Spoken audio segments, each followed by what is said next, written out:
Episode 14, Abdullah Zeinab. Welcome to the Oxidative Potential Podcast, where we discuss all things sports science and performance. I'm your host, Matthew DeRoche, and with me is my fellow co-host, Phil Batterson. Enjoy.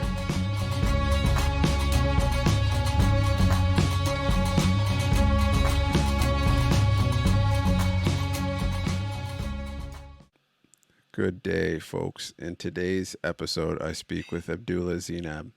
So I really enjoyed this conversation. I want to let the episode speak for itself. But, I learned a ton. And, it's funny, like in the conversation, I just like, it was almost like watching a movie at points where very, very, up and down with some of the stuff that he was talking about. Abdullah is an amazing ultra endurance athlete, and if you look at some of the stuff he's done and deconstruct it, and I'm not a big person for comparing, but like, I've been well aware of some of the records and some of the things that these guys like Yuri Robic and Christoph Strasser and some of these guys, some of the stuff that they've done in their career, and Abdullah's is right up there with them. And it's crazy because he's been in cycling only a few years, even though those years are hard earned. I'm really excited to see where things go for this guy because the expression of ultra endurance is a very, very fascinating one. Like everyone can connect to it in some way, right? Regardless of whether you like cycling or not. When someone sits down and they tell the story of ultra endurance, whether it's cycling or running or whatever it is, people can connect to that.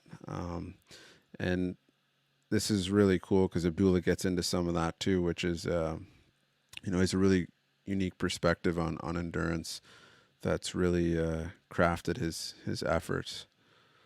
And I hope you guys enjoy this conversation because I learned a ton from it.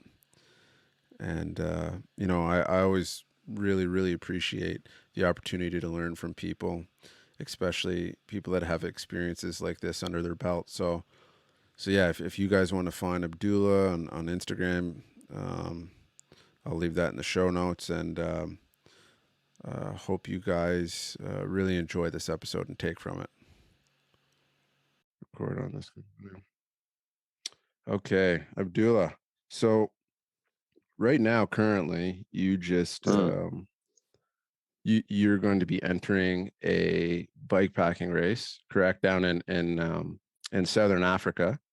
So that's going to be something similar along the lines that you've been doing here in the past. Like you started off cutting your teeth in that. You had two big races. We'll kind of get into that.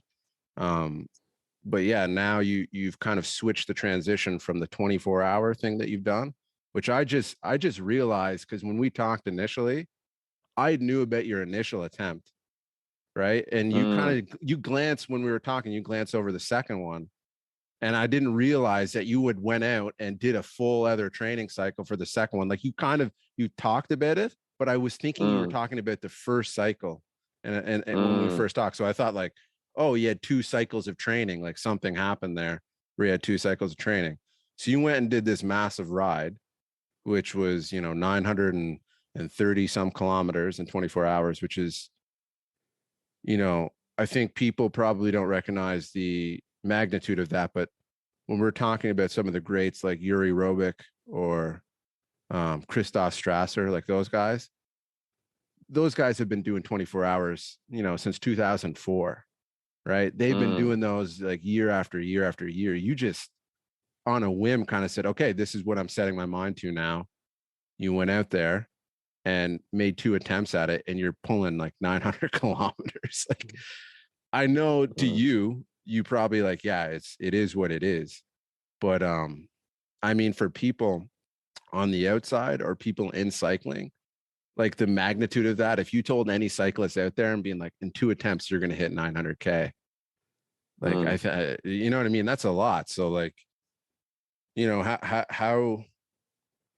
why was it the 24-hour? Like, what did you say? Was it like you wanted to try and magnify the effort?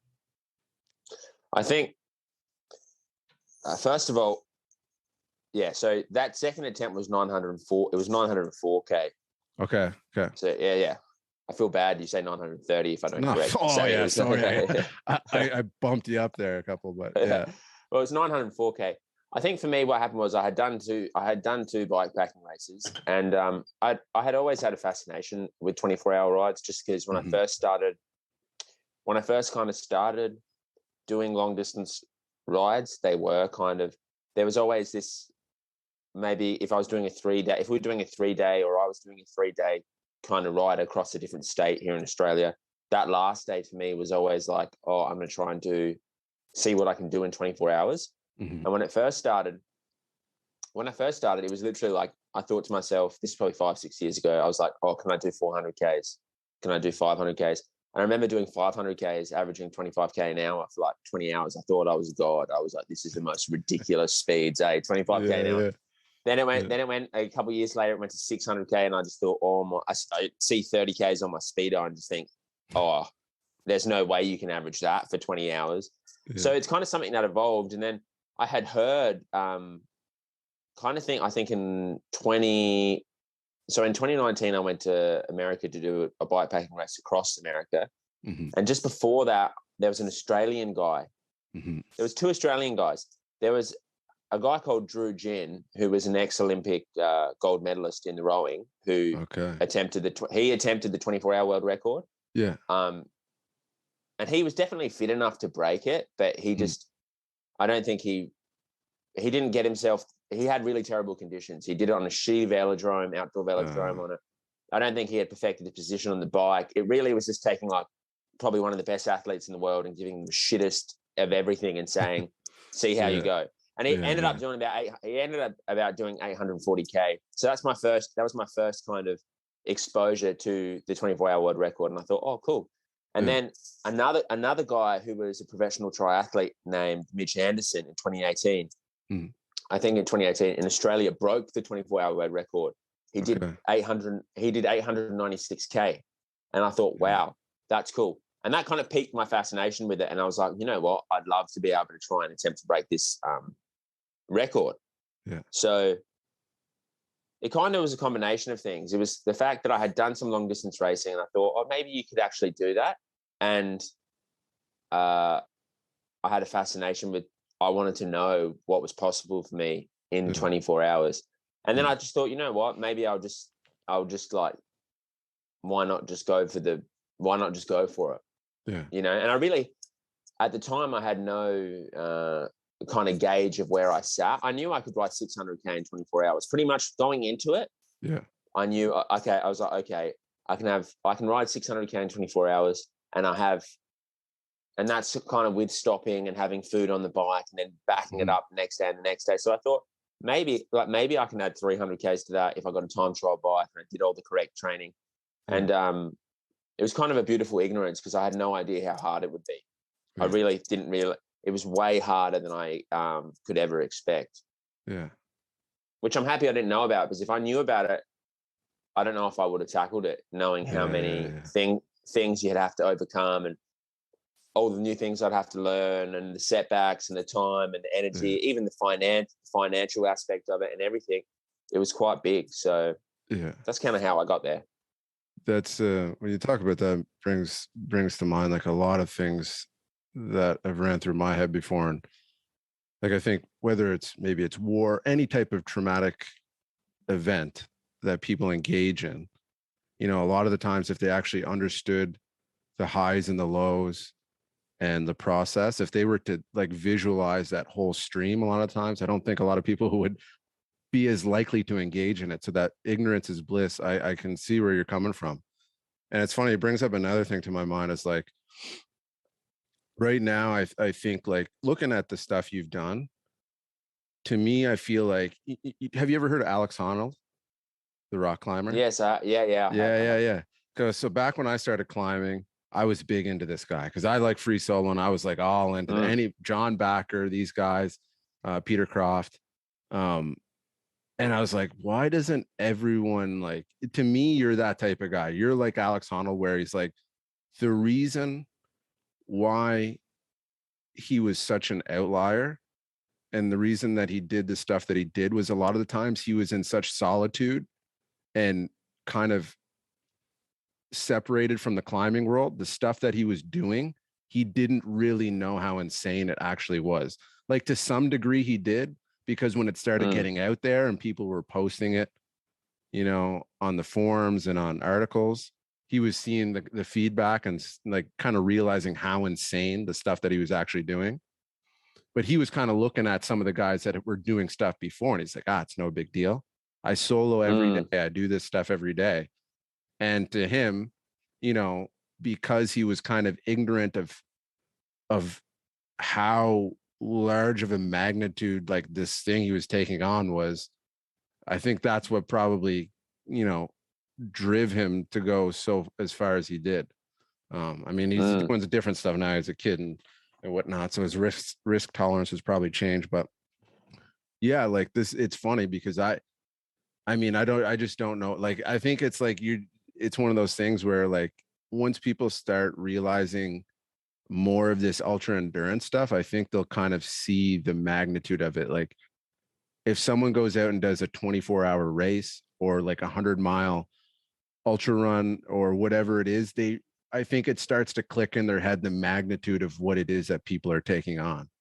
For sure. Because I'm sure it was like that for you. I had no idea. Yeah, I had no idea. Yeah. I kind of I kind of was like that in a sense. I wasn't really in the cycling world. I had no idea about it. I had just been exposed. I had been exposed to it. I saw it and I thought I can do that. Yeah. But I didn't know. I didn't have any gauge. You know, I didn't know. It's only later on I kind of went, oh wow! Like I started seeing other people's times, and to be honest with you, every time I kind of entered into the world and I kind of saw where I sat and was looking at other people's and what they'd done and this and that, it became so overwhelming to me that I just left it. I was kind of just like, I don't even want to know. Like for example, when I was going for the 24-hour stuff, it became overwhelming to me when I was like, oh, Mitch Anderson, he was a pro triathlete. Yeah. Oh, Drew Gin, he did 840 Ks. He was a gold medalist in the dual whatever rowing. You know, his FTP is 400. Like he can probably do 400 watts he can do 400 watts for an hour. Yeah, you know, yeah. And all these kind of things. I was just like, how am I going to be able to even approach? So that's when so I kind of went back to my old ways where I was like, which was kind of like, I don't know what's possible. And I didn't really pay attention to what anyone else had done or was doing. And kind of that's how I kind of got into it. I just saw it and I just thought, I didn't know much about cycling, but I kind of knew that I could, I just had real strong faith in myself that I could do hard things. Yeah. Because a lot of stuff to me prior to that felt hard. Yeah. Kind of in a way, just existing felt hard. Yeah. So I was like, well, it kind of sounds out there, but it just felt like, oh yeah, well, sometimes I find existing hard and I've learned how to deal with that. Yeah. And that's 24 hours a day, 7 days a week. So surely I can just do that on the bike. And that's kind of where it's started for me. But I had no idea about what was good, what was bad, what other people were doing, where it sat. And I never as I kind of got into it, I started to know people would say things like, and I just paid no attention. You know, they'd say, oh, you can't ride. Yeah. They'd say, oh, you can't ride like that for 5 or 6 days. Or you can't do that. Or he did this, or he did that. And I left it, bro. I never got into it. I never got involved with it. Yeah. I like that mindset because it's the same with the dogma that's carried in anything. And the more things you do, you realize how much clickiness is in groups and how much, you know, preconceived notions that just get carried over from this conservative mindset of, oh, you know, tradition, right? It's always been this way. It's always been 3 weeks, 1 week off, this and that. And like all these little things that just stick around. I'm actually talking to a guy on Monday that kind of dismantled a lot of that stuff in the training world, like exercise physiology world. But let's talk a little bit about like, because I don't know if people listening and this have seen Abdullah's documentary, but there's a documentary he did on the IndyPac Indian Pacific Wheel Bike Race, which is called Journey to the Other Side. And dude, that's like it's funny because I didn't know who made the documentary. I watched the documentary without knowing anything about you. And I was like, who made this documentary? Like, I wasn't into ultra cycling really at that time. I was into like ultra running, but I was like, this is an insane documentary. Like the quality of it, the cinematography, you know, like all the anything that was in that was like from a perspective that I'm like, oh, I haven't really seen something shot from this perspective before. It was just really cool because it was super raw. Some of the stuff that you know, that you were catching a hold of, which I don't think up until that time, like I've watched documentaries on Ram, like the race across America, and it was same. you know what I mean? It was nothing like that. It's like YouTube highlight videos. Yeah, yeah. And I'm like, I don't know. I know this is way more insane than what I'm seeing. So tell me, like, give me kind of an understanding of like where you were at that point. Were you just bodybuilding? Were you like, what were you doing? Were you just lifting weights at that point, not really cycling, or and then you just kind of? I was lifting weights. I'll tell you exactly where I was. I was lifting weights, and I had just kind of gotten a road bike, and I was just kind of getting into it. So I was kind of doing short little rides here and there. Yeah. I had done a few. What piqued my interest with it is I had done a few probably 1,000K rides over like 3 days. Okay. So I had a friend at the time who told me about it, and he said, "Oh, there's this. I didn't even know the racing existed." He's like, "There's a race across the country. I'm gonna do it. You should." And I was filming stuff at the time. He's like, "You should come film it. We can get a car. We can get a car for you. We can like facilitate it." And I was like, because I had done that 1,000K, I was like, "What do you mean they're riding across the country and it's a non-stop race and they're going to do 500K a day, whatever?" So I was like, "Wow, man, I got to come check this out." So that's kind of how I got into it. And then literally within a few weeks, I was in Perth, where it started in Western Australia, just with my partner at the time, a camera, and a four-wheel drive that my friend had got. My friend had got off his friend, and we just began. I knew nothing about the race. I knew nothing about the riders. He had told me, "Oh, this guy's really fast. This guy's really fast," and we had just set out, man. Yeah. That was my first exposure to it. Yeah. And it was like doing an event in and of itself, like being on that filming, because we were up like I was going delusional, dude. I was going delusional because I was sleeping like 2-3 hours a night, and for probably for about a week and a half actually a week in a four-wheel drive that did the chairs didn't recline, so I'm like this. Do you know what I mean? Yeah, just brutal. But I remember I was really taken back by it, because that's really what piqued my interest, because I was watching these top two riders go at it day after day after day. Yeah. And I just kept having these thoughts like, "Oh, I got to try this." Yeah, and it really looked appealing to me. It looked appealing to me because they were just eating whatever they were eating whatever they want. They were riding all day. It kind of looked, I was like, kind of looked like a bit, not like a holiday, bro, but it kind of looked like there was fun aspects to it. And I was like, there's fun aspects to it. And I knew that I had done something similar. So I was like, you know what? I want to try this. And then that's what set me up for the following year to come back, where essentially all I did was just copy what the first guy did and just go, "I'll try that." Christoph. Yeah. Yeah. So that's how it started for me. Pretty much with that documentary. That's really what got me into it. Yeah. Are you like, I don't know what you were like growing up, but are you the type of person that, I'm not saying type of person, but when you get certain things in your head, is it like almost like this calling where you feel not anxious about the fact that you're going to have to do this someday, but it's almost like a deed, like a kid taking over his father's farm. Like he knows it's bestowed upon him. He knows this is his life. It's kind of one of those things when it gets in your head and you have this idea of like, I have to attempt this.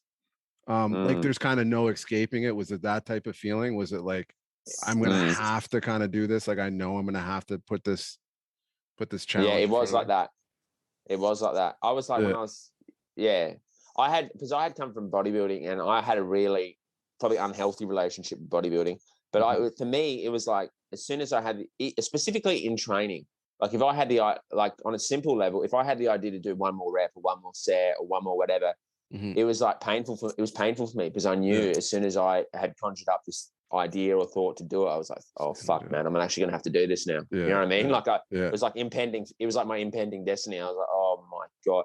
I was kind of upset that I had even had the idea, because like now that it was like kind of on that indie pack, I was kind of like, "Oh fuck!" Now that I've had the idea, I know I'm not gonna be able to let go of it. So that's really what it was for me. Yeah.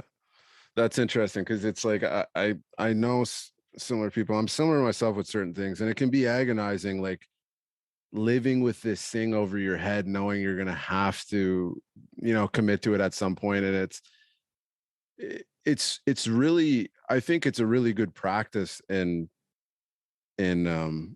finding stillness, like being able to live with these things looming over your head, because there's always the same. Like whenever I started fighting, it was the same thing. Like there's just this thing living in the back of your head. There's someone that's training to kick your teeth in a couple months time. And it's just like, it just lives in the back of your head. And in a few months time, you're going to have to get in there and through this process of, rebirth and tearing yourself down to the lowest point, and then kind of these cycles. But so let's talk about that whenever, because you're coming from a space where you're lifting weights. Um, I know you did a little bit of Olympic lifting and stuff like that, like kind of powerlifting, Olympic lifting, bodybuilding. What was that transition like, training to, compete in this thing where it's like the most consistent event ever, right? It's like this day after day after day. What was that process like getting ready for that? Because I'm sure it was like it wasn't meshing well, probably in the first bit. Yeah. Bro, honestly, it was there was parts to it, bro, because a lot of it I was actually really set up for it in a way. Like, yeah. But if I just go back to the time, I was over in the Middle East probably, I don't know, man, probably 3 or 4 months before I went across Australia. Okay. And I really wasn't, I was lifting weights, bro. So like every day or second day, I'd be training over in the Middle East, just lifting. Yeah. I really wasn't doing any cardio. Before that, I was, before I went to the Middle East, I was doing Uber Eats on my bike. Okay. So I was delivering food on my push bike. Yeah. So that kind of was my cycling at that point. That's all I was doing, and every now and again, I would be delivering food and I would do a sprint and I'd get out of breath and I'd be like, all right, cool. Let me see how fast I can ride 1K. But like no speedo, nothing. Yeah. Like if I did a really big session working, I might ride 100Ks, but that's over like 15 hours of being out there. Yeah. So that was I had done that and I had gone to the Middle East. I was doing no riding. And then when I got back, I had about 3 months to prepare. I had 12 weeks. Okay. And literally, I remember for the first one, literally all I would do is I'd ride 200Ks on Monday. On Wednesday, I'd ride 200Ks. On Friday, I'd ride 200Ks. And then on Sunday, I would do like 1 hour. And so it was like, do 200Ks, I'd be smashed, just binge eat on Tuesday. Wednesday, I'd do it again, binge eat Thursday. Friday, I'd do it again, binge eat Saturday. And then Sunday, I would just be like, just go out. And I did that for 12 weeks. That's insane. And it was bad. Yeah, it was bad, man. And then and I had gone from in the Middle East, because I was in the Middle East. I wasn't in good shape. Like, I guess I was lifting weights and I had some strength, but we were smoking and just living the Arab lifestyle for like 2 months. So when I started, it was like getting punched in the face, and I didn't really have a lot of time. Like now in retrospect, 12 weeks is nothing. Yeah. So I just did what I could for 12 weeks. And I think the big thing for me was I was confident in it. I was really confident in what I did in those 12 weeks. Now, if I did that, I wouldn't be confident. But back then, I really was like, I guess what made me confident was the difficulty I put myself through. I was like, wow, what you overcame in those 12 weeks, it really fortified my confidence in myself, which I think was key, that I really believed in what I did. And then I went there to that race. And then I quickly realized, I was like, wow, it's not really effective to train for something that's back-to-back multi-day and just train one day, take a day off, train one day, take a day off. Yeah. Because my body, like, it really didn't know what to do. It went into this like kind of shock. It just went into complete shock, where I woke up the next day and my body's like, oh, we're used to doing nothing. But then I was like, well, now we're going to do it again and do it again. And it took me a good week before I really settled into the ride. And I was like, oh, my body knows what it's doing. But that kind of was my training for the first one. But there was elements of it that I was kind of, I guess not really with the training, but with the race itself.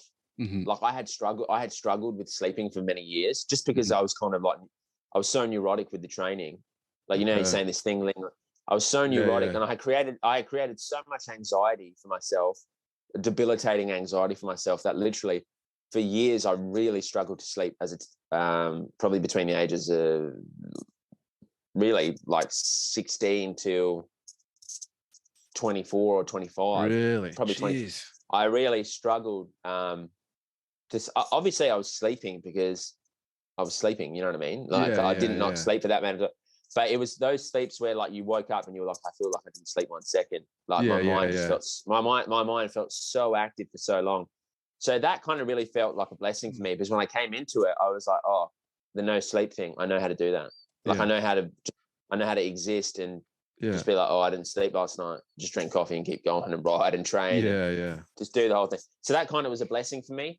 But that was my first initial training for it. Just the 3 days a week, 4 days a week, just ride 200 Ks, no speed, no whatever, no time, nothing. Just ride, come back, take a day off, ride, come back, take a day off. And that's it. That's, to me, there's a lot of things like trying to pick that apart in my head. And it's like talking about your experience, because we'll get into your experience on that.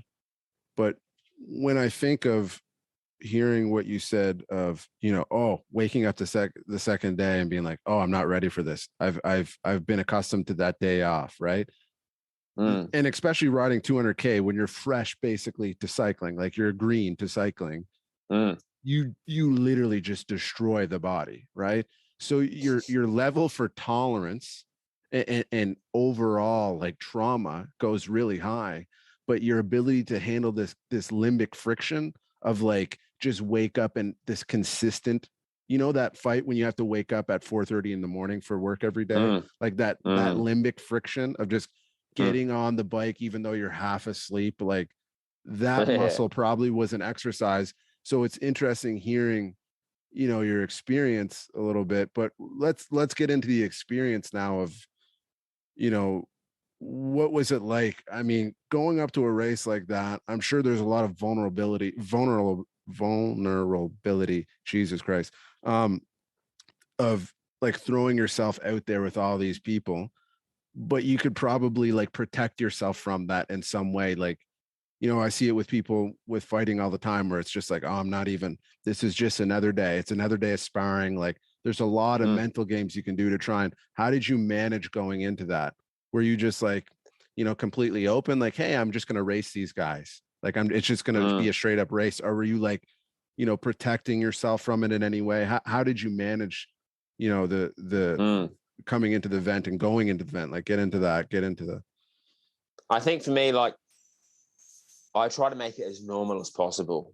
I didn't really think of it. I just thought, you know what, I'm just going to go out there and do what I normally do on a Monday, on a Wednesday and a Friday. But what I'm going to do is I'll just do what I normally do, eat, and then tell myself, I just started, I'm going to do it again.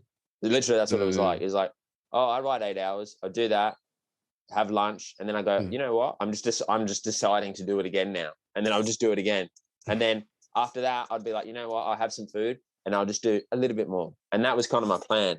And going into it, that's how I thought. The first day, actually, I had ridden, like, I remember I had, at the time, this was really quite big for me.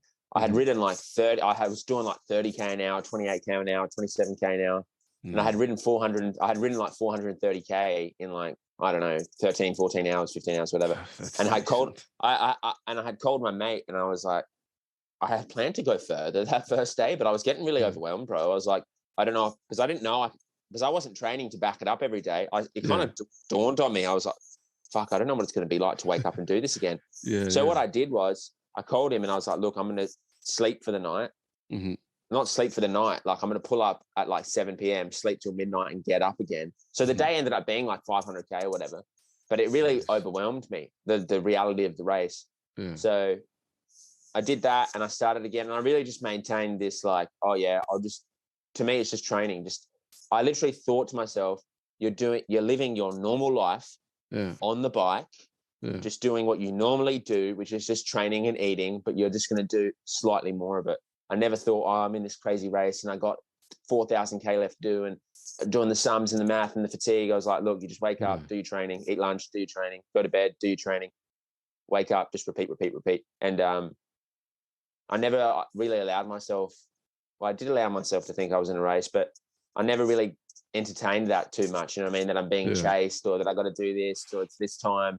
I never really thought about it too much. Yeah.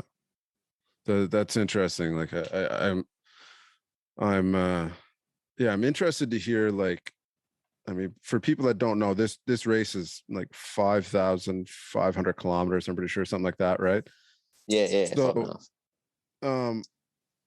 you know, like, I've done some ultra events, and I've done some long stuff, and I know there's like these, you know, obviously highs and lows that you have these like mental break points.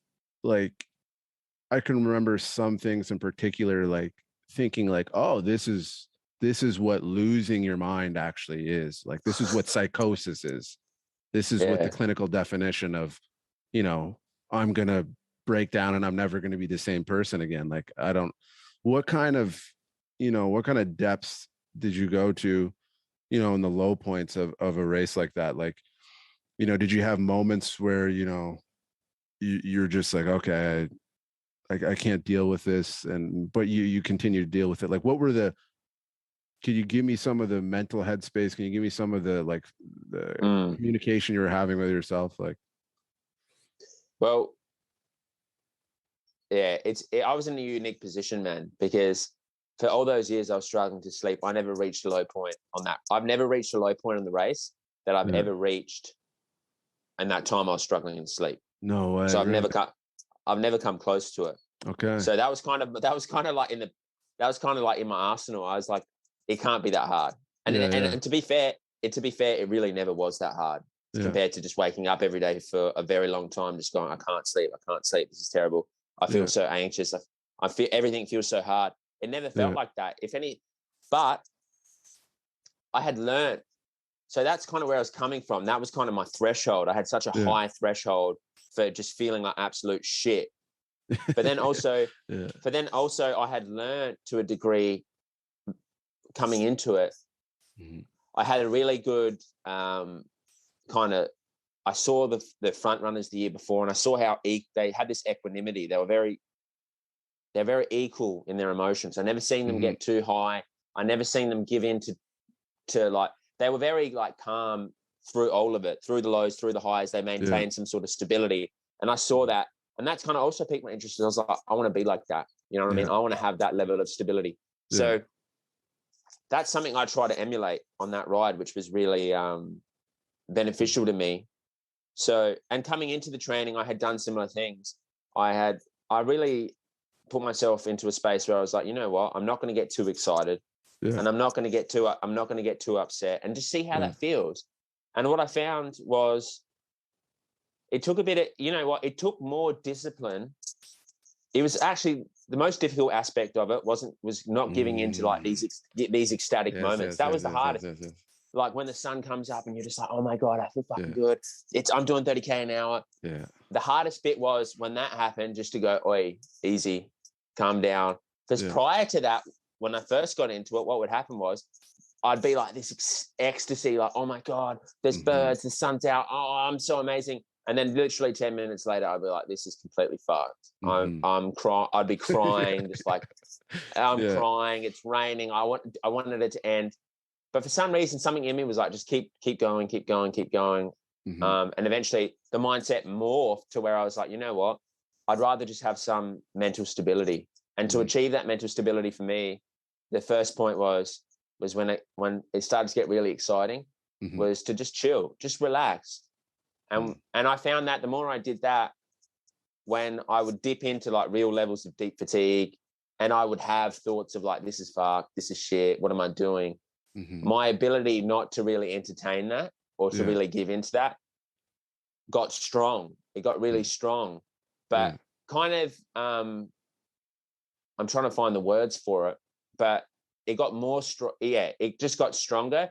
And it was basically from the more I was able to chill in those really peak experience moments and not give into them too much, the stronger I was able to refrain from letting myself sink too low. Yeah. That's super insightful, because I never heard of that type of mental management and endurance cycling, or like endurance sport, really I mean, I've heard it to some degree, but not like that, because I can understand what that's like in other sports, like in fighting. There's this really, like, you get this peak when you come in, and then you kind of settle down once the fight gets on, and then someone maybe tags you or you tag someone, and it's obviously it's called composure, but to be able to compose yourself when someone's like, egging you on to get into a brawl, like, come on, let's come on, you know what I mean? Like, to have the composure at this primordial level when it's so, it's so like intense and insane. And then with endurance sport, it's like, it's not this rapid shift that you're seeing. It's these long, gradual, huge, like, slopes, right? Like, where it's just like, oh, it's starting to get more, it's just this long, and that makes it more mentally exhausting, I would think, to try and keep so that fatiguing. line. Yeah. Actually, the roller coaster is way more fatiguing than the constant just kind of trying to maintain sort of some sort of equilibrium. Yeah. And for me, I had to kind of understand. I learned through doing that my level of just like baseline enjoyment was way higher, bro, because I wasn't spending 50% of my time on this up and then 50% of my time in the shit. Yeah. Having this I started with this like constant level like that, where it's kind of like, it's not good, but it's not bad. But then eventually it kind of, there was like this slight incline of just like overall enjoyment. Once I had I don't want to say I had learned, because it's still something I'm trying to develop, but I found that it was just slightly increasing the level of enjoyment, and the lows became less and less, the highs became less and less, but it was just slightly going up. But what was so appealing about it to me was I noticed the transfer into my daily life, and I really noticed this, what it did for me. And it was so good to learn on the bike rides, because it really, what was it, man? I'm trying to find the words for it. It was just like, I had come from a level of mind, or my mindset before that was, I felt really out of control, bro, especially with the non-sleeping and the anxiety. It really just throws your mind into chaos. And I obviously from that, my mind was so chaotic. It was so this weird overstimulated fatigue, just going crazy, like you were psycho. I had found a way just to go, you know what, my mind's going crazy, but I'm just going to continue. I'm not going to listen to it. I'm going to do this. I had no idea what was going on at the time. I want to quit. I don't want to train. I don't like my life. But I was like, you know what, I'm just going to wake up, train, and do all these things with my mind going crazy. That was me coming into it.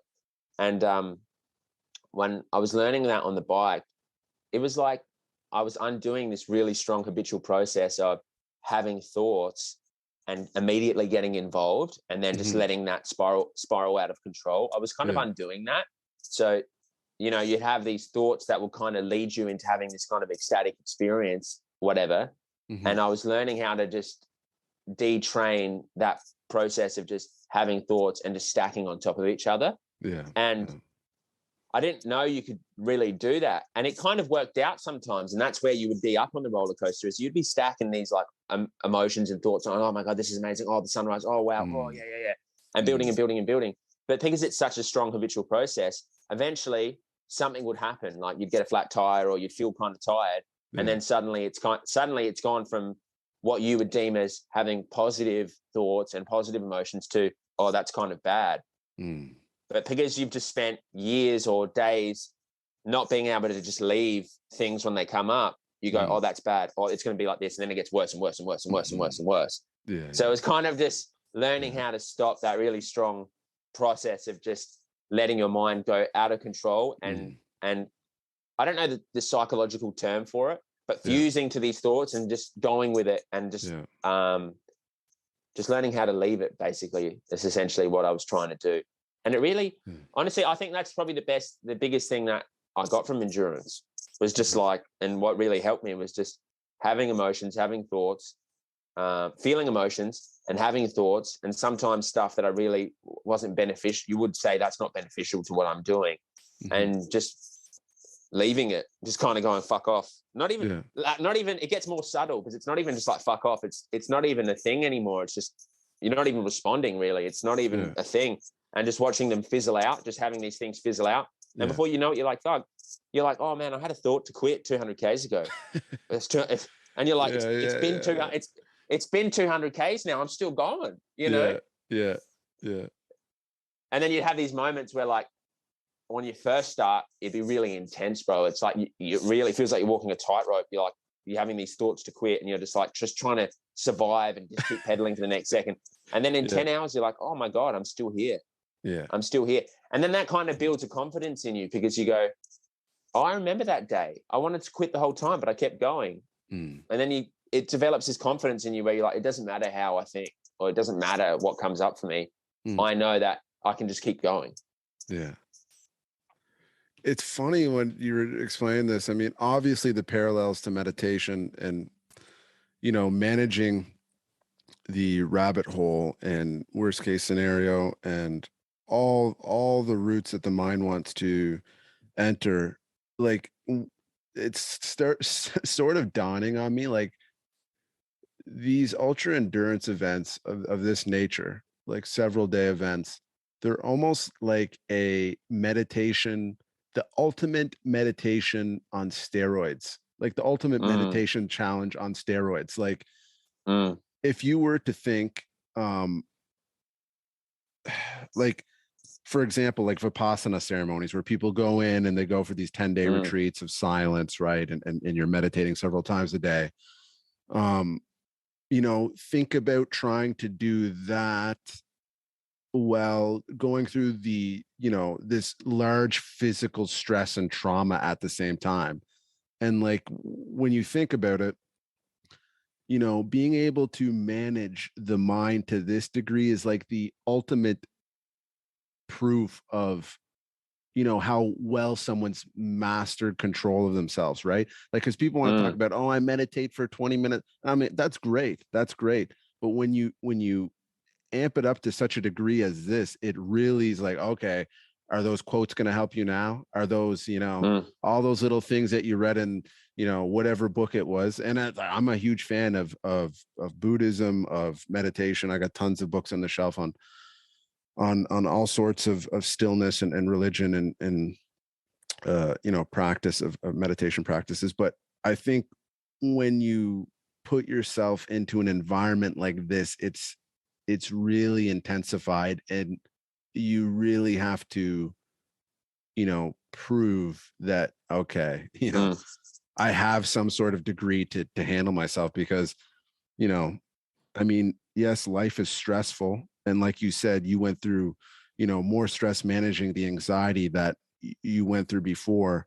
But, you know, because you've mastered the ability to kind of control those spirals and, okay, I'm gonna have to get up and do this 5 more days in a row of not sleeping and going to school, whatever it is. You know, it showed in that race, being like, hey, this guy's actually mastered his mind better than the next guy. Because realistically, if you look on paper and say, hey, I wonder how many cyclists in here are probably more fit than I am.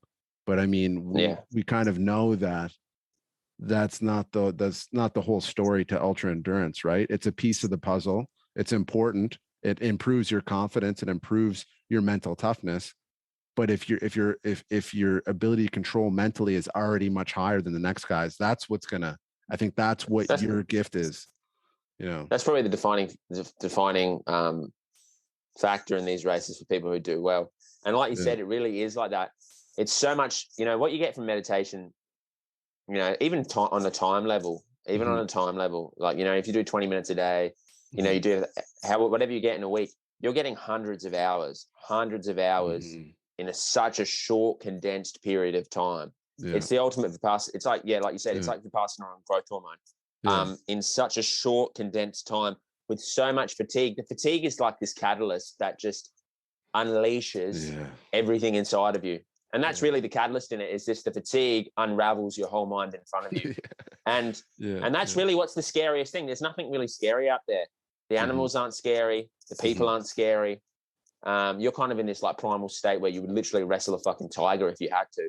But that's not what's scary out there. You're scary. You're really scared of yourself. You're scared that you're going to quit. You're scared things are going to come up you don't want to face.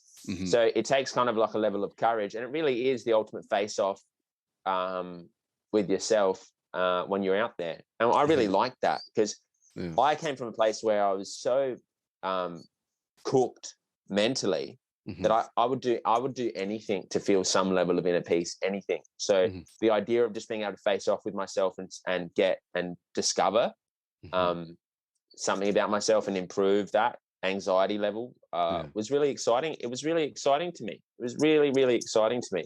Yeah. And I just loved it, bro. I really loved it. And it's only now, like I wasn't meditating at the time. I wasn't doing any meditation. I was fascinated by religion. I was fascinated by meditation. I knew about it. Yeah. It was more of a theoretical understanding for me at the time. It wasn't a practice. It's only in the last couple of years where meditation actually gained a foothold in my life, where I was actually like, oh, this is a regular practice for me. And I'm seeing the benefits of it in my life. But it was kind of like I was doing it without knowing I was doing it. I was just like, how do I, like, you're just like, how do I gain mental stability? And it's only now, after a few years of, reading and being in the practice, I'm like, oh, that's actually what you were doing when you were writing. You know what I mean? That's like how you were approaching it. So I really found great mental health in it. Really a great positive shift in my mental health, in my daily life, which was great. There was other things that kind of came from it that you probably wouldn't think are good, kind of just with just like the physical strain of going through such a big experience physically, and then coming off that, and just the chemicals and your body reacting. That was kind of difficult. But mentally, what I found overall was my mental state ever since starting has just improved. It's just improved. And then I know I'm jumping quite ahead, but then, it improves, and then you have to learn how to just like peel it back and calm down and just be kind of normal. You know what I mean? Live a normal life where you can just wake up and do an hour of exercise and just leave it and be like, that's enough for me, but that's a whole nother story. Yeah. So you ended up winning that race, which was probably like, probably made quite a shift in like the way you viewed these cycling things, right? Because it's your first actual, you've had some of these long rides that you did in preparation before this, and before you're even thinking kind of doing it. But now you're like, okay, I made a hard physical metric on paper, and this is what I did my first attempt. So now you're starting to like have some bearings in your head of like, oh, this is what I'm capable of after this and this and this input, right? Also, I'm sure is what you probably just went through this kind of rebirthing experience through this whole, this whole event. And like you said, you probably, all the things that you reaped from that, you probably found this kind of deep-seated addiction starting of like, I want to go out and try and experience this. And somehow, again, like it might not have been right away, but that seed was probably laying of like, whenever you get into certain things, whether they're, as traumatic as they are, or how extreme these things are, they plant these seeds in your head. And it's like, sometimes it takes a while to come back to it, but that seed was planted, and it's just like, you just have this deep yearning inside of your body to go out and experience these just, these crazy, crazy things. Like you want to go out there and be like completely destroyed. You want to go out there and be completely, empty and have to still find something. There's something addictive about that. It's not addictive in the sense like, oh, I want to experience that every day. But there's this seed that gets planted like Inception whenever you get to those, raw experiences that they don't happen often. So this kind of sets the stage now for like, Trans Am and being like, hey, someone said about something about this race in America that's whatever long, and how did that start? Like, is that how it started, or did you already know literally about Trans Am? I didn't know.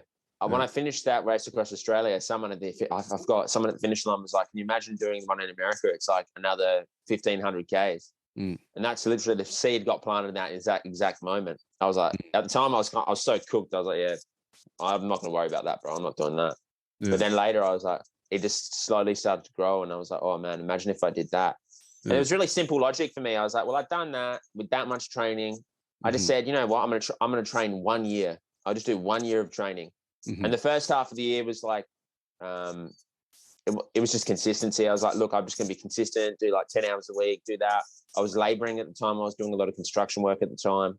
So I felt like I was getting my, I don't know what type of training it was, bro, but it was just, I felt like it was so effective, you know what I mean? Because I was like, we would find ourselves just digging a hole for like 10 hours. And I was like, this is great. We're just digging holes all day. It's not really that stimulating. If it's so repetitive, it kind of feels like you're lifting your legs up and down on a bike. And it was just like, let's see how good I can make this. So I really enjoyed the sweeping, the bricks. Like, we'd have days where it'd just be like, I need you to move all those bricks literally like 50 meters that way. And they were the best days in construction, just like moving, just like grabbing bricks and just going, I love this, and just stacking bricks all day and digging. I used to love it so much, man. So I was getting that type of training too, which I knew when I was in there, I was like, I felt like it was just invaluable to my pursuits on the bike. Yeah. So that's where that was at.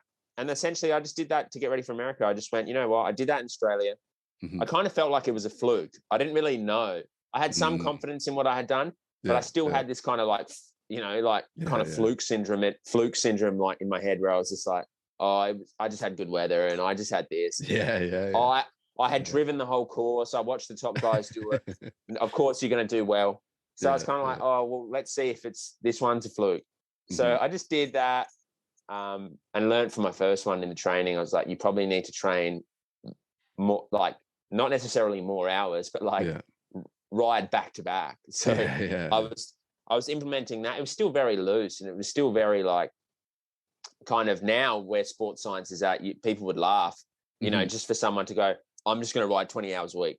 I'm just going to ride 18 hours a week with no structure. Just like, that's what I'm going to do.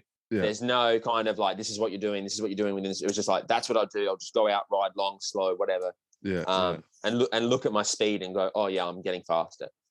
So that's really what happened in between Australia and America was the seed was planted. Someone told me about it. And then I just, a year out from the race, I just began training.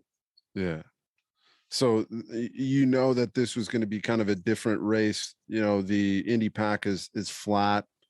It's long, but this race is, another 1,500K on top of that basically, or something. And then I think it's like 6,000, it's close to 7,000, right? The Trans Am. It's close to 7,000. Yeah. 7,000. And the elevation is the big thing. Like you have the Rockies you have to deal with, but when you get towards the East Coast, it's rigid. It's super, super jigsaw. It's like up, down, up, down, up, down in the Appalachia, all that stuff, Ozark kind of territory. It's really brutal. I don't think people probably realize the terrain, the topography there, but they always probably think the Rockies, but the Rockies are nothing, man. They're literally nothing compared to that last half of the race. The Rockies are literally flat. They literally feel flat. And I think it's really, it's really nice. The road's really smooth. It's like, it's like they built these perfect roads with really great, like you will go 100 Ks up a hill. But it's like 4%.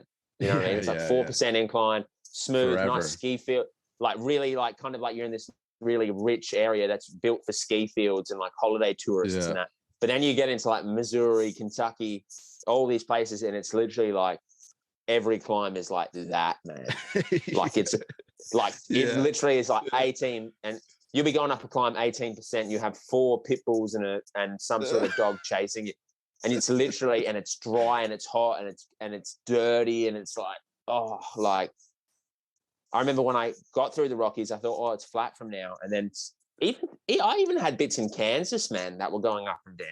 You know what I mean? Like it's really, the elevation on that race was crazy. It was really just, especially the last half, man. The last half was just, the steepness of every climb was just brutal, just nonstop, just these steep for hours and hours a day. But I guess it broke it up. The real issue becomes, though, is when you get so fatigued, is that when you're going up a hill, it's easy because you're stimulated. But when you're going down a hill, it's like, it's really hard to stay awake. It's really hard to stay awake. So the most painful thing about the ride is being tired, bro. Like not trying to stay awake. It's way more painful than any sort of physical pain. The physical pain's nothing. The physical pain is literally nothing compared to going down a hill at sunrise after you've been riding for 24 hours and you're freezing and your body's like shivering and it's trying to stay awake, and it's like you're using every single ounce of like willpower just to like hold on and stay awake. And it's like there's a physical pain to it, bro. Like, oh, I'm trying to stay up. This is physically the closest thing you can liken it to is like doing a long drive and you feel yourself shutting down and you're like exercising every ounce of muscle in your body to just like, I would slap myself, pour water on myself. I ended up developed this technique, you know, it's a technique where I would like be layered up at night. I'd be really layered up, bro. Yeah. And then as I got more fatigued, I started to unlayer myself. I'd have glasses on and I'd keep the glasses on as long as I could. And then when I started to get really tired, I'd take the glasses off and the wind hitting my face would be like, oh, okay, cool. It's like having a shot of coffee. That's genius. Eventually what I did is I get Tiger Balm and I'd rub Tiger Balm under my sinuses and under my eyes, dude. And then like around my ears, you know what I mean? So the wind would hit my, like the Tiger Balm and I'd be like, it's like I smoked meth. I'd be like, ah. But then what ends up happening, dude, is you get so tired, God. And it's like you feel the fatigue. It's really interesting because you never really feel this in normal life, but you feel the amount of energy your body's expending to stay warm. It's like you literally feel it. You literally feel it. You feel this, and you can actually feel the dip in energy from your body trying to stay warm. You can actually literally feel it. Like, I'm like, oh my God, my calorie burn's just gone up to 25% just to try and maintain some sort of heat, you know? So it's all these unique things, but I don't know how we got there, but key point, it's really uphill. It's really uphill. It's not Australia. Australia's like flat with some really, the biggest mountain in Australia is like the smallest mountain in America. Yeah, like the Blue Mountains would be in there or something like that. They're like 1,500 meters, bro. It's like 2,000. I don't know what that is. I don't know what that's in feet, but it's nothing. You know, we're not talking 500. We're not talking major elevation. You know, and like dealing with that too at the end of the race, like I could just only imagine, because I know like your allostatic mechanisms, like essentially allostatic overload is kind of like this concept of basically your body, it's like kind of this stress gauge of like all trying to keep homeostasis essentially, like when you go offline. And as you get further and further into endurance events, whether it's, you know, hours or days, your ability to regulate just heat is so much, like you spend so much more energy, just like you're talking about, you could physically feel it. You're also spending much more energy because your systems are completely wiped out. Like the efficiency of your system is like someone just poured water in your gas tank, right? So now then you're just having to burn that much more fuel to just even do the basic of like, okay, it's 23 degrees out and, you know what I mean, regulate my exercise heat temperature. Anyways, it's like I'm trying to wrap my head around like being on like day, you know, 12, 13 or something like that. And like going down, like, and just not even that, the mental process of like running into, like you come down of this just insane thing, trying to stay awake. And then you just like literally run into the next hill around the next corner. And you're like, just the mental energy. And we know that because if you give, you know, they've studied this with like cyclists, you give them a math test before performance tests. It's like, yeah, you're going to perform worse because the mental energy that you've spent, you know, is well documented. Yeah. Samuel Marcora from the University of somewhere in Europe, I think it's Spain maybe, but he does a lot of this research connecting the essentially the mental energy and how that affects performance. So whether it's putting your hand and, you know, whatever it's, anyways, but yeah, like it's interesting hearing you like talk about those specific times. Like what are some of the, what I like, I love hearing stories of like, you know, just like you said there, like to me, when I hear someone of being like, yeah, I got caught in an avalanche skiing today. Like to me, I wish I had that experience. I want to have that experience. I wish I had that experience and survived. Can you please tell me? Like, I want to hear every detail. Like, like, what are some of the crazy things that you ran into and being like, I don't know if this is real right now because I can't believe it's happening. Like, Well, there wasn't that much crazy. I actually had a really perfect, in reflection, I had a really perfect run of events. You know, I got chronic diarrhea. Day one, I had diarrhea. About 18 hours in, I got diarrhea. Yeah. I think for me, bro, like when I get stressed, my first place I notice it is my gut. Yeah. I'll either get constipated, even in a normal life. I'll get constipated. I'll get stomach cramps, or I'll just have diarrhea. So first day, I got about 400 k's in. I got diarrhea, and that lasted about a week. And this isn't any diarrhea, bro. This is like, you know, I'm telling you, there's a physical pain.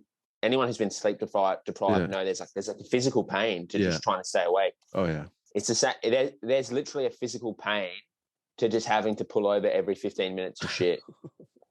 And you're shitting this clear white liquid. It's not white, clear liquid. It's really.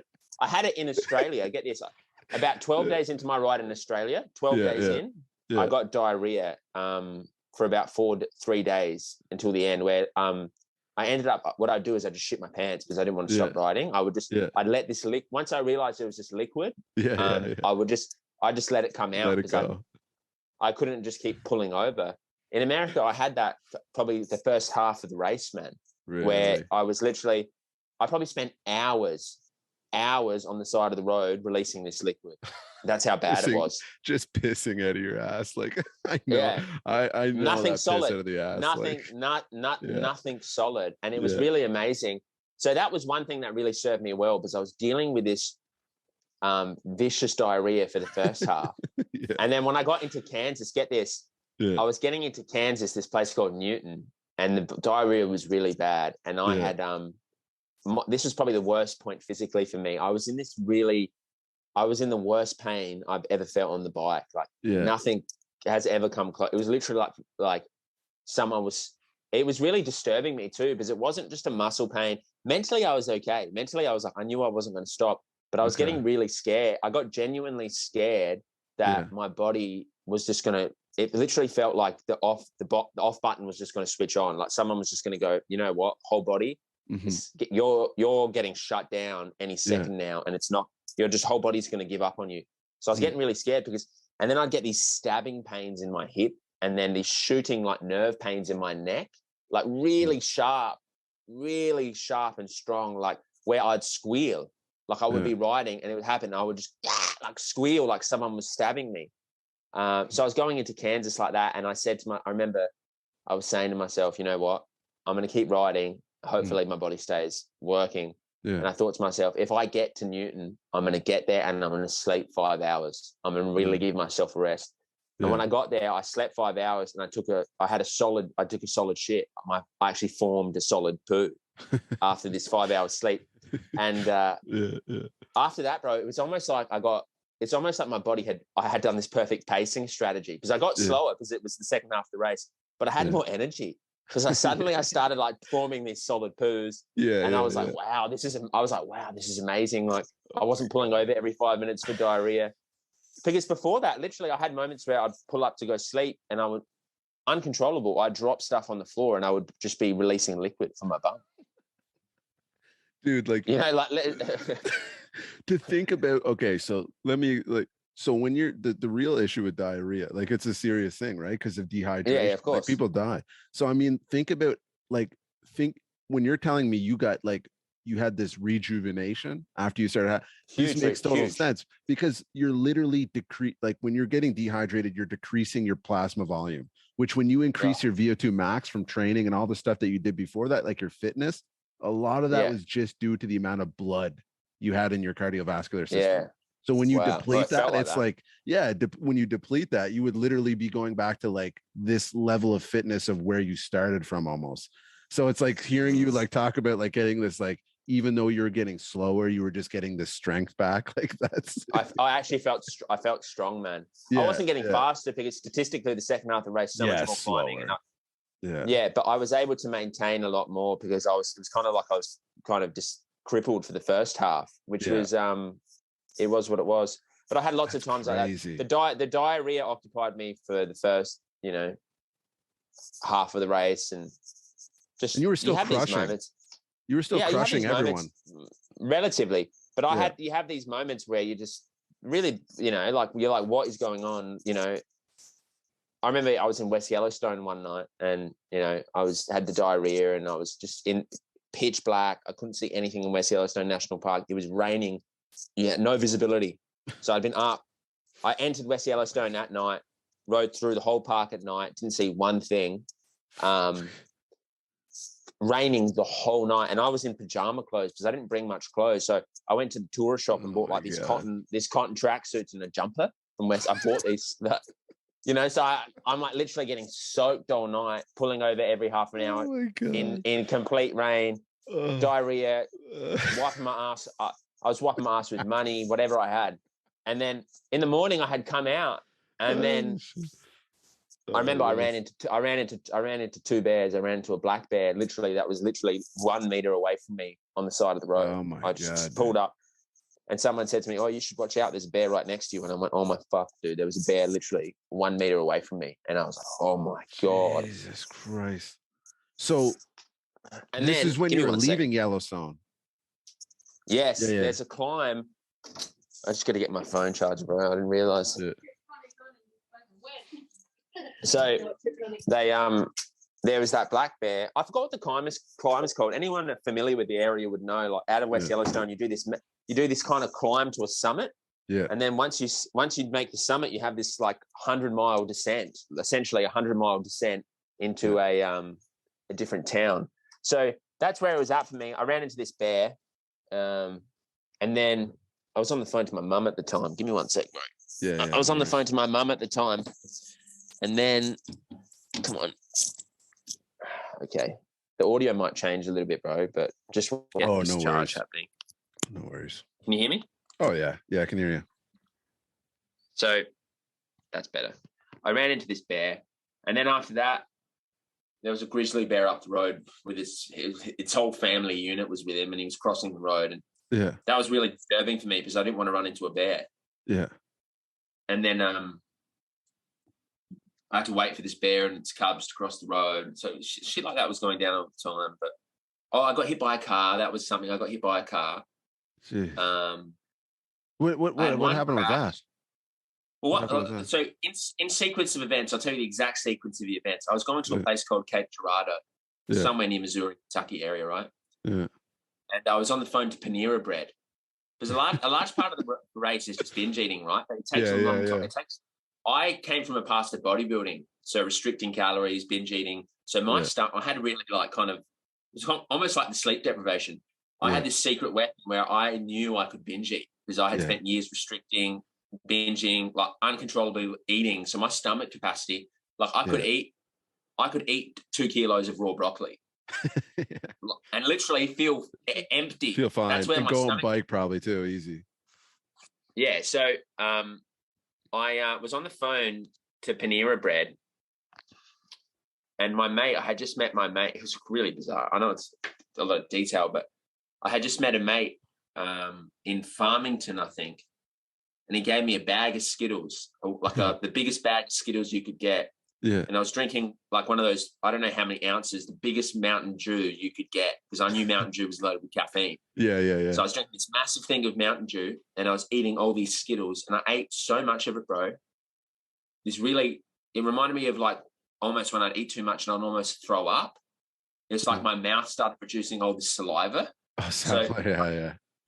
I started producing all the saliva, and I was on the phone to Panera Bread, like hyper salivating, spitting on the floor, leaking saliva from my mouth from probably just eating 1,000 grams of sugar.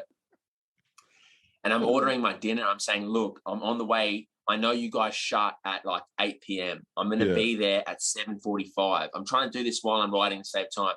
So I'm like, I want this, I want that. I'm ordering it. And key point, I got the order in. Yeah. And then I was almost running out of time. I had already paid for it. So I was riding as hard as I could to get to Panera Bread. Okay. And I was what ended up happening was I remember coming into this place called Cape Girardeau. I hit this pothole. I completely wiped out, flipped over the bars, was tumbling down the road. But I was in such a state, I literally just jumped up off the floor, did a bit of a check, seen everything, grabbed my bike, and then just hopped back on and just sped off to Panera Bread. I ended up getting there. The order wasn't even made. The order was, no one had made the order.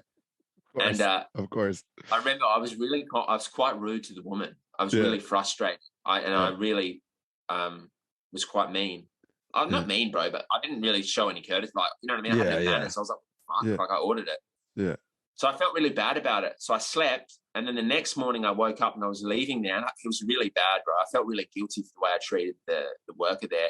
And then out of nowhere, I was just riding like this, and this girl just came past me and just sideswiped me, just enough with her mirror. It clipped my handlebars, and I went. Same thing happened.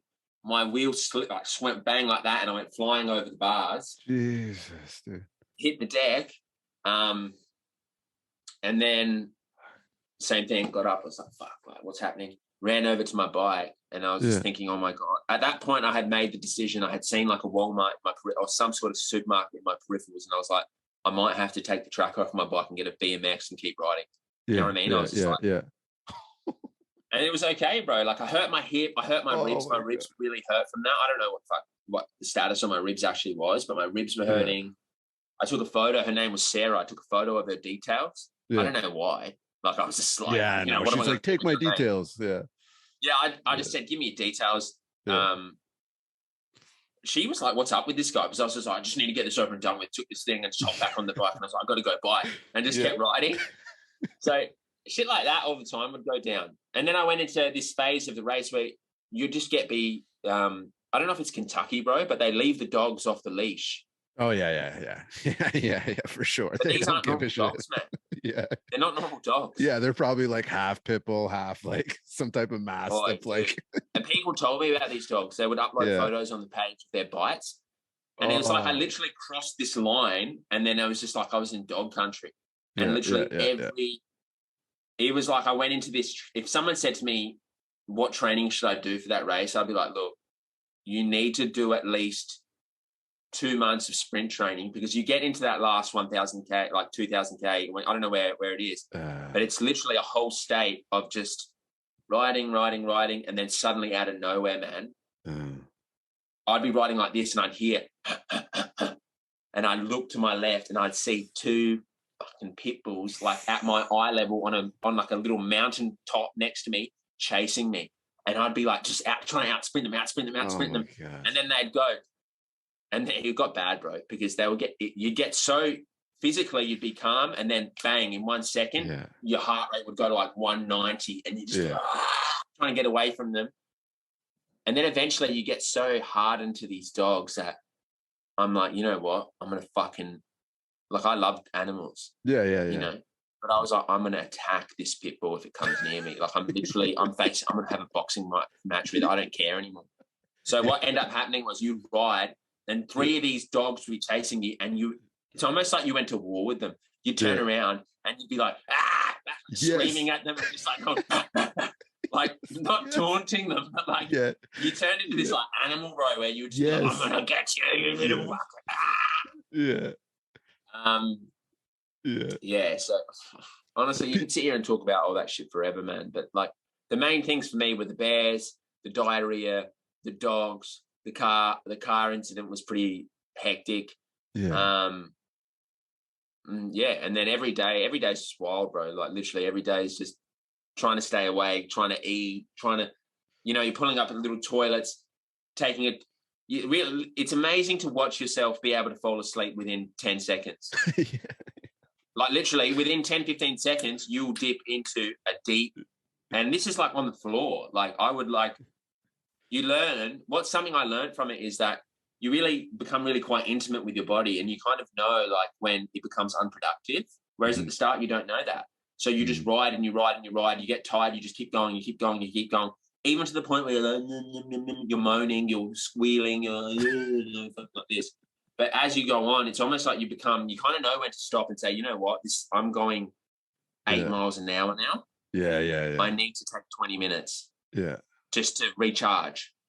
So you find yourself having lots of these 20-minute naps after 4 or 5 days, but they're taking place anywhere, bro. Like literally on the side of the road, in a public toilet, at a gas station. You're literally pulling up, and you just on the concrete, just bang, 20 minutes. Wake up, and it's like hop on and go. So it's amazing to see what a 20-minute nap actually can do for your energy. And then also watch yourself fall asleep so fast within seconds, like bang. like hitting through a REM cycle. The that's the crazy thing. Like, I don't know if anyone's listening. I'm sure there's people listening that have been chased by a dog before, but there's being chased by a dog, and then there's being chased by like rabid dogs that essentially are bred and kept around to, like, you know, rip a thief's, you know, calf off or something. Like, that's what a lot of those dogs are there for. They leave them off leash because some guy comes through the junkyard ripping, you know what I mean? Junkyard dog. That's the kind of term of it. It's like, I don't know if people have traveled. Junkyards, bro. Yeah, exactly. Right. Junkyard dog. That's where the term comes from. And like Thailand, I remember, I think that was the first time like I really got chased by a pack of dogs, and I never really understood. I grew up around dogs. You know what I mean? I'll grow up around dogs. Dogs are dogs, right? Maybe some of us train them and whatever, this and that. They're just a normal part of life.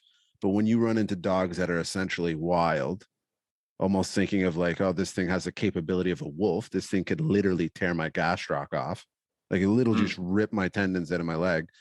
There's a different type of fear to that. You know what I mean? Like, there's a different type of high intensity to that. Like, you're literally going through this experience where you're like, you know, like when you get like when an animal gets cornered, right? Like, you're going through this process of like, the only thing I can do is like, if I can't outrun it, I'm literally going to have to turn into a monster and try and rip this dog's ear off. You know, like that process of like going through that cycle of like, terrified for your life running, and then you talk about that shift in your mind where you're like, I'm making a decision here that I'm gonna like come at these. Anyways, like, it's fatiguing, bro. The shift in like just physiology is fatiguing. Yes, I could not imagine, because it's not like you're just running into one. It's this process of managing the race, and then managing these dogs day after day, and like, anyways, it's kind of nice though. It keeps you on your toes, I guess. It keeps you stimulated for 1,000 kilometers, just like dogs. Just like on edge, you know, you're on edge the whole time. It's kind of nice. Yeah. So with this race, this one, you know, close to 7,000 K, you won that race, and you set a record for that one, right? Which is insane. Yeah. And this is not like, it's actually currently right on right now. Yeah, that's right. It is on. There's another one too. Like, I was looking up today. There's a Trans Canada one this year. It's like 12,000 K or something crazy. Wow. It's the first year, but this and this is no joke too, because Trans Am, like when you did it, and still to this day is an established, like a lot of really good guys have done that. And a lot of guys with experience with RAM that have done that, you know what I mean? Like Jason Marshall, you know, some of these guys that have, you know, there's a lot of guys that have done that race that were like, you know, well, not any pack too, but Trans Am is, you know, I think it was around for it's quite longer, some it's time, more right? established, more people do it. Yeah. So it's like, it's no joke, dude. Like, that's, when you're set, it's not just, you know, you won the race against whoever was in the pack that year. You set a record against guys that have cut their teeth for most of their career life doing that thing, right? Like, that's a, you know, now that probably that whole doubt, it starts to be like, you might still not believe it, but at least you like kind of theoretically understand it now. Like, okay, hey, I'm actually, even though you're not believing it, you're like, whatever, it's just on paper, but you're still like, okay, it's on paper now. Like, I actually, you know, set a record for this thing. Yeah, I was lucky. You know, there's so much to it, bro. Like, it's hard. I don't know why. I don't know if it's just part of being a human being. Like, you have this kind of like, it feels like it's never solidified in your mind. Like, the ability, you know, it's hard. Like, feels like you're kind of faking it. You know what I mean? Yeah, like, no, I hear you. And there was, when I reflect, there was many, you know, kind of like, I was fortunate enough to have many things go right when I was there, you know, like obviously diarrhea and stuff, you know, through spanners in the works, but they kind of worked out for me in the way. And the weather wasn't too bad, but you can make a case for either side. You know, I didn't get really bad with the weather. Some people do, but you know, is that because you're fit enough to avoid the bad weather, or if you make these decisions? It's kind of hard to pin down whether it's luck or you or whatever, but no, it's legit. I know what you mean, though. I know. Yeah, I always have those thoughts. It was cool at the time to be able to do that. I don't know. If I go back in my mind, I don't know if I had an intention. I think I would have had an intention of setting the record. My intention was to be a day faster than what I was. My plan on paper was faster than what I was able to do. Okay. I think because I underestimated the terrain, and really I was really for what I wanted to do versus where I was at physiologically, I didn't have the capability. Yeah. I hadn't been training enough. That's just outright. I was just setting a plan that was just ridiculous. But I kind of got off on that. I was like, you know what I think's reasonable, I'll just add 25% on top of that, and that will be what I'll go for. That was kind of my thing. Like, whatever you think you can do, I was like, just do way more than that. I'm planned for that. And then at least when I go there, I had it so solidified in my mind that this is what I was doing. When everything went to shit, it's like my mind would just default to what I had told it I was going to do for like 6 months, you know, like for example, I had everything memorized for that race, everything memorized. Like when I rocked up to that start line, I could literally tell you every single stop I was going to make for 16 days. Really? You know, which isn't actually a lot to memorize, you know. No, it's enough though. It's enough, dude. But like, I really enjoyed the process, which I kind of still love, you know, where I'd spend, 6 months just going, okay, day one, I'm starting here and then I'm going to end here. And then I'm going to go from like here to here and then here to here and then here to here. I loved that, you know, and memorizing it and go day one. And then before I go to bed every night, I would just make my way through the list mentally and just see how much I memorized. Then, you know, after a few months, you can make your way through 16. You know, for me, I planned 15 days. I could make my way through 15 days with 3 stops a day. You know, it's only 45 things to remember. But that's kind of the level where the planning had got for me is, you know, I knew that on day one I was going to stop there. I knew how much food I needed. I knew how much food I would need to get from that place to get me to the next place. And I think for me, I needed to, like, for me to be confident, I kind of had to have that because it was a country I knew nothing about. Yeah. But really, ignorance is kind of bliss in a way too, is because you have all these moments where your plan doesn't work out. You get to a place, it doesn't exist. I got to a hotel and it literally was shut down.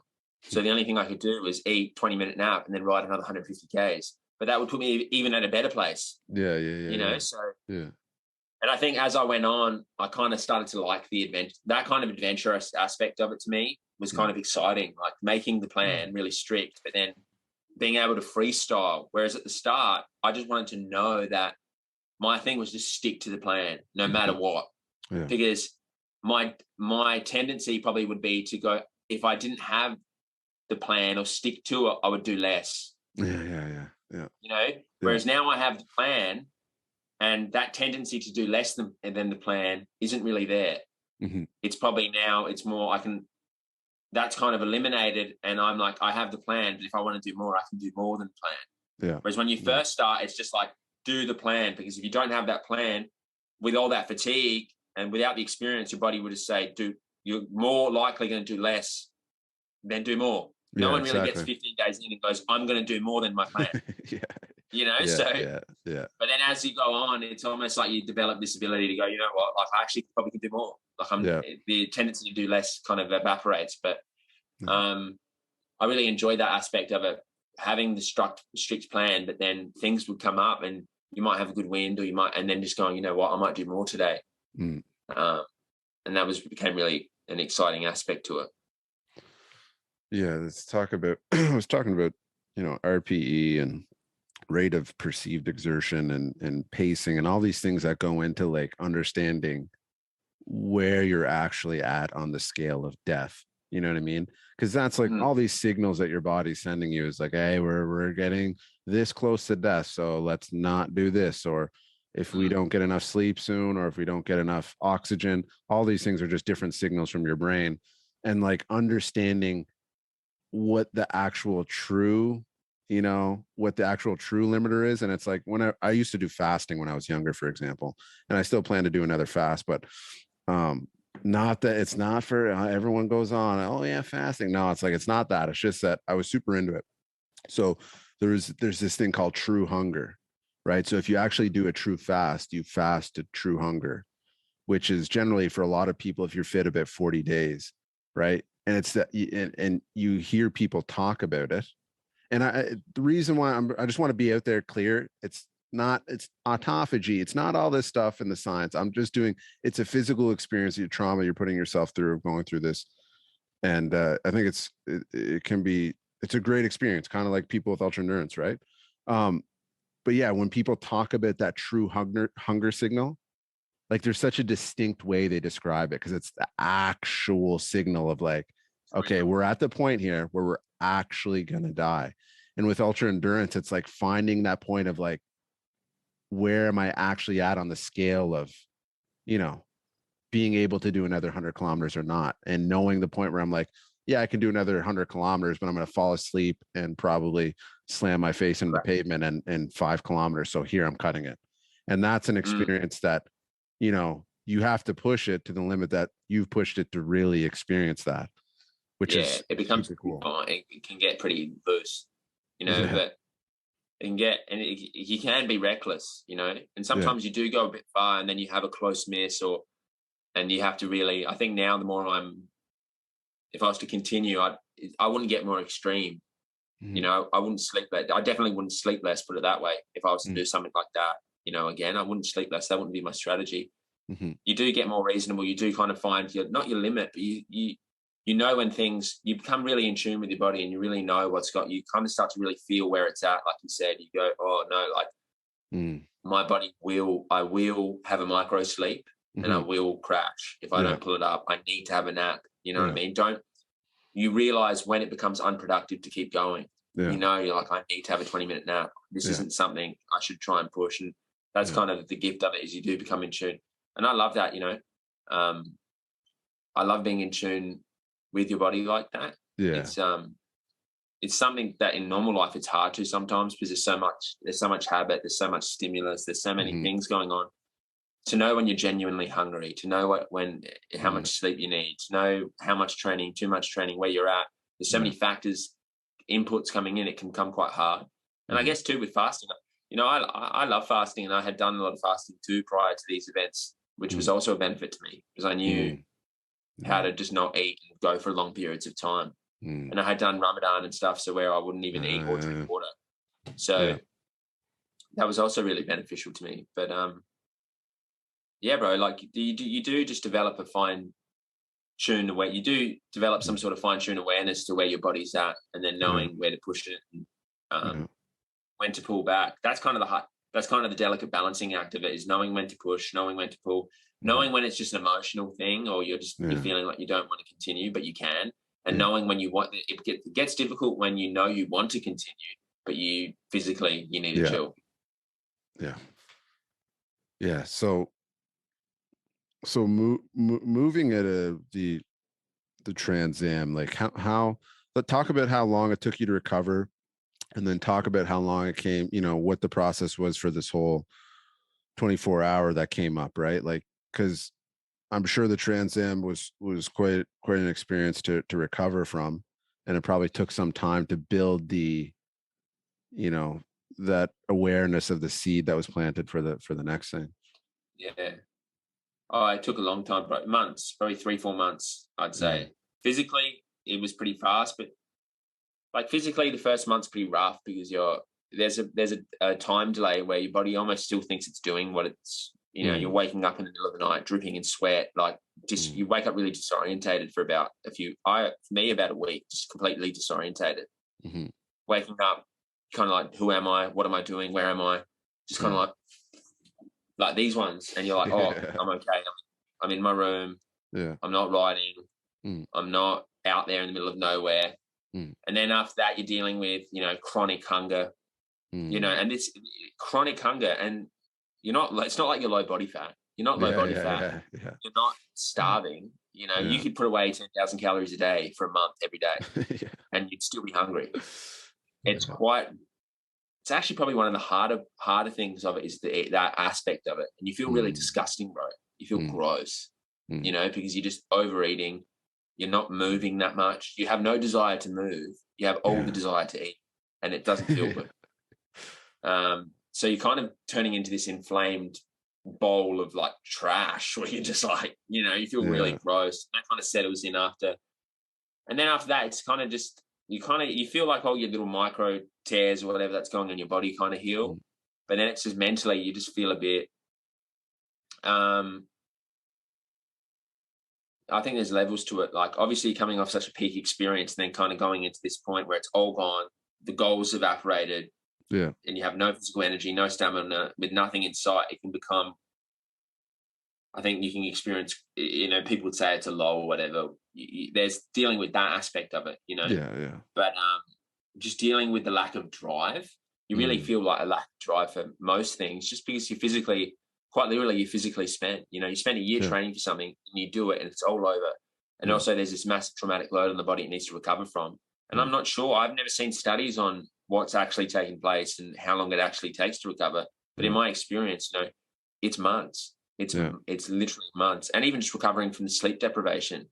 Yes. It can take so long to, that's just recovering from the purely physical nature of the event. But then there's the mental, recovering mentally from just the build up and then the peak of the experience and then the drop of it and then trying to recalibrate to something normal. Obviously there's recovering from that. So months at a time, for months after.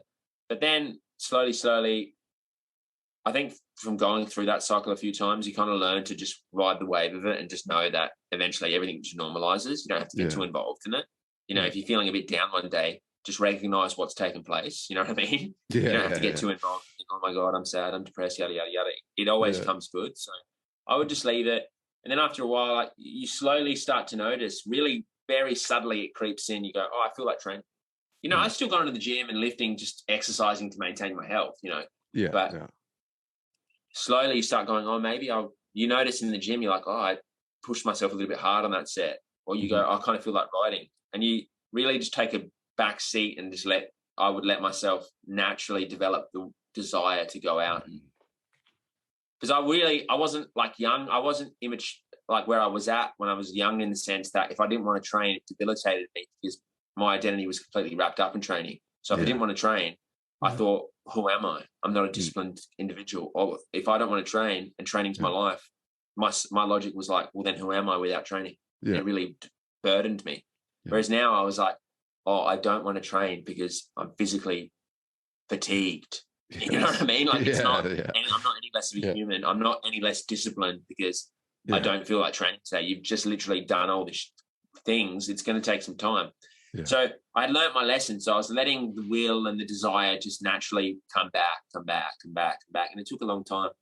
But I would say 2019, it was late in 2019, early 2020. So June, July, August, September, October, November, December, probably 6 months, 6 to 7 months later, I started to think, oh, I'm going to start training now. But I really wasn't doing much in those 6 months, really very inactive on the bike, just lifting weights, working, stuff like that.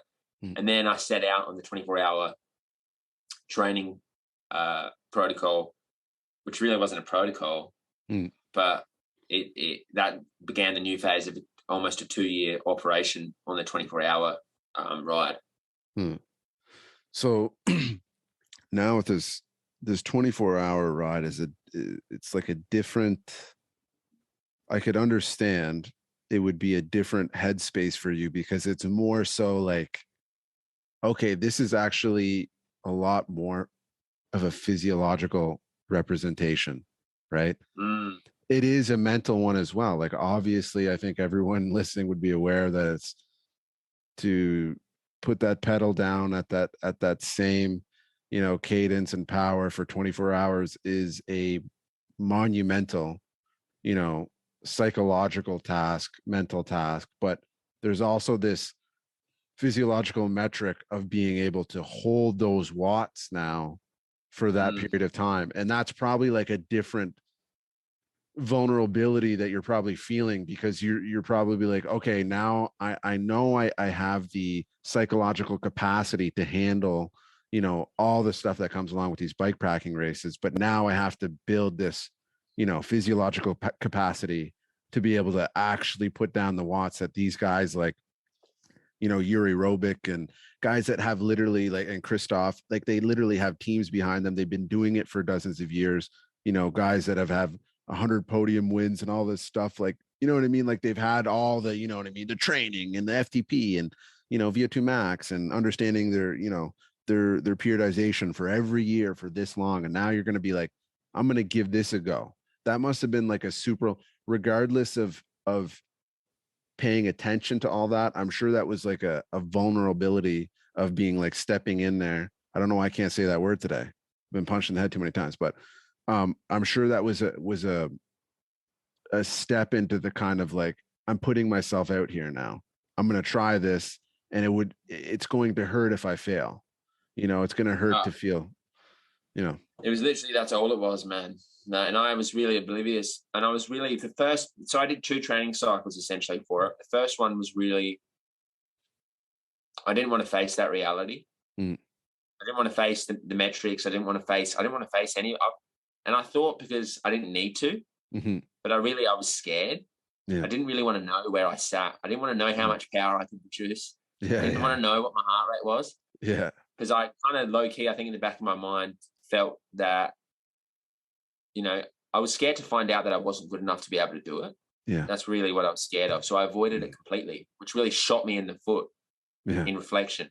But I needed to go through it. So the only metric I had was speed going into the first one. Speed. I just looked at speed. I'd go out and I'd ride 4 hours and be like, oh, I did 35K an hour for 4 hours. I'm getting better. I started probably 32K an hour. Then I went to 33, 34. And then, I made my way up to, I was doing these landmark kind of tests where I do 6 hours and I did 38K an hour for 6 hours. And that really broke me. And I was like, how the fuck am I going to be able to do that?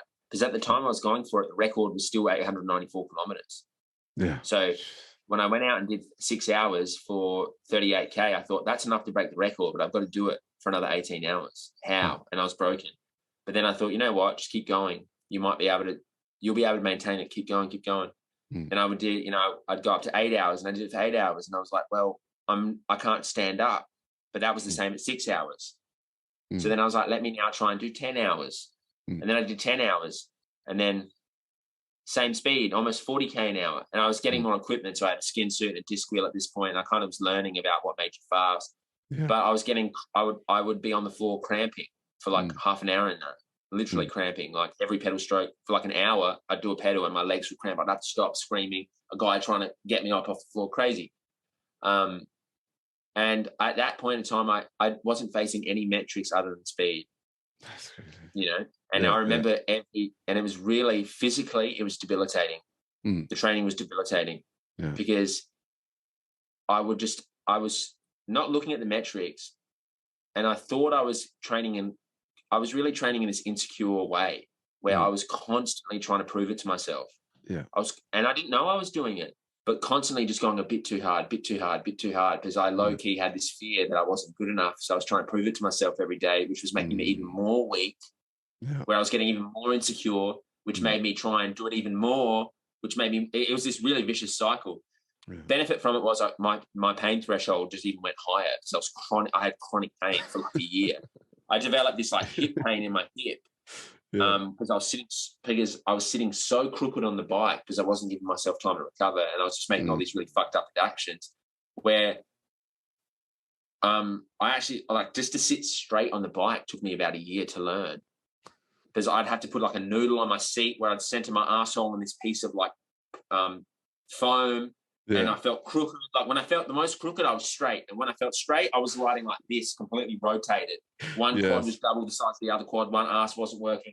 I had 4 shims in one leg, knee angle all messed up from just this chronic pushing myself, Position was like I remember I had one time where the pain was so bad, man. Like I did this ride once and I remember after the ride, I had never experienced that level of burn in my legs.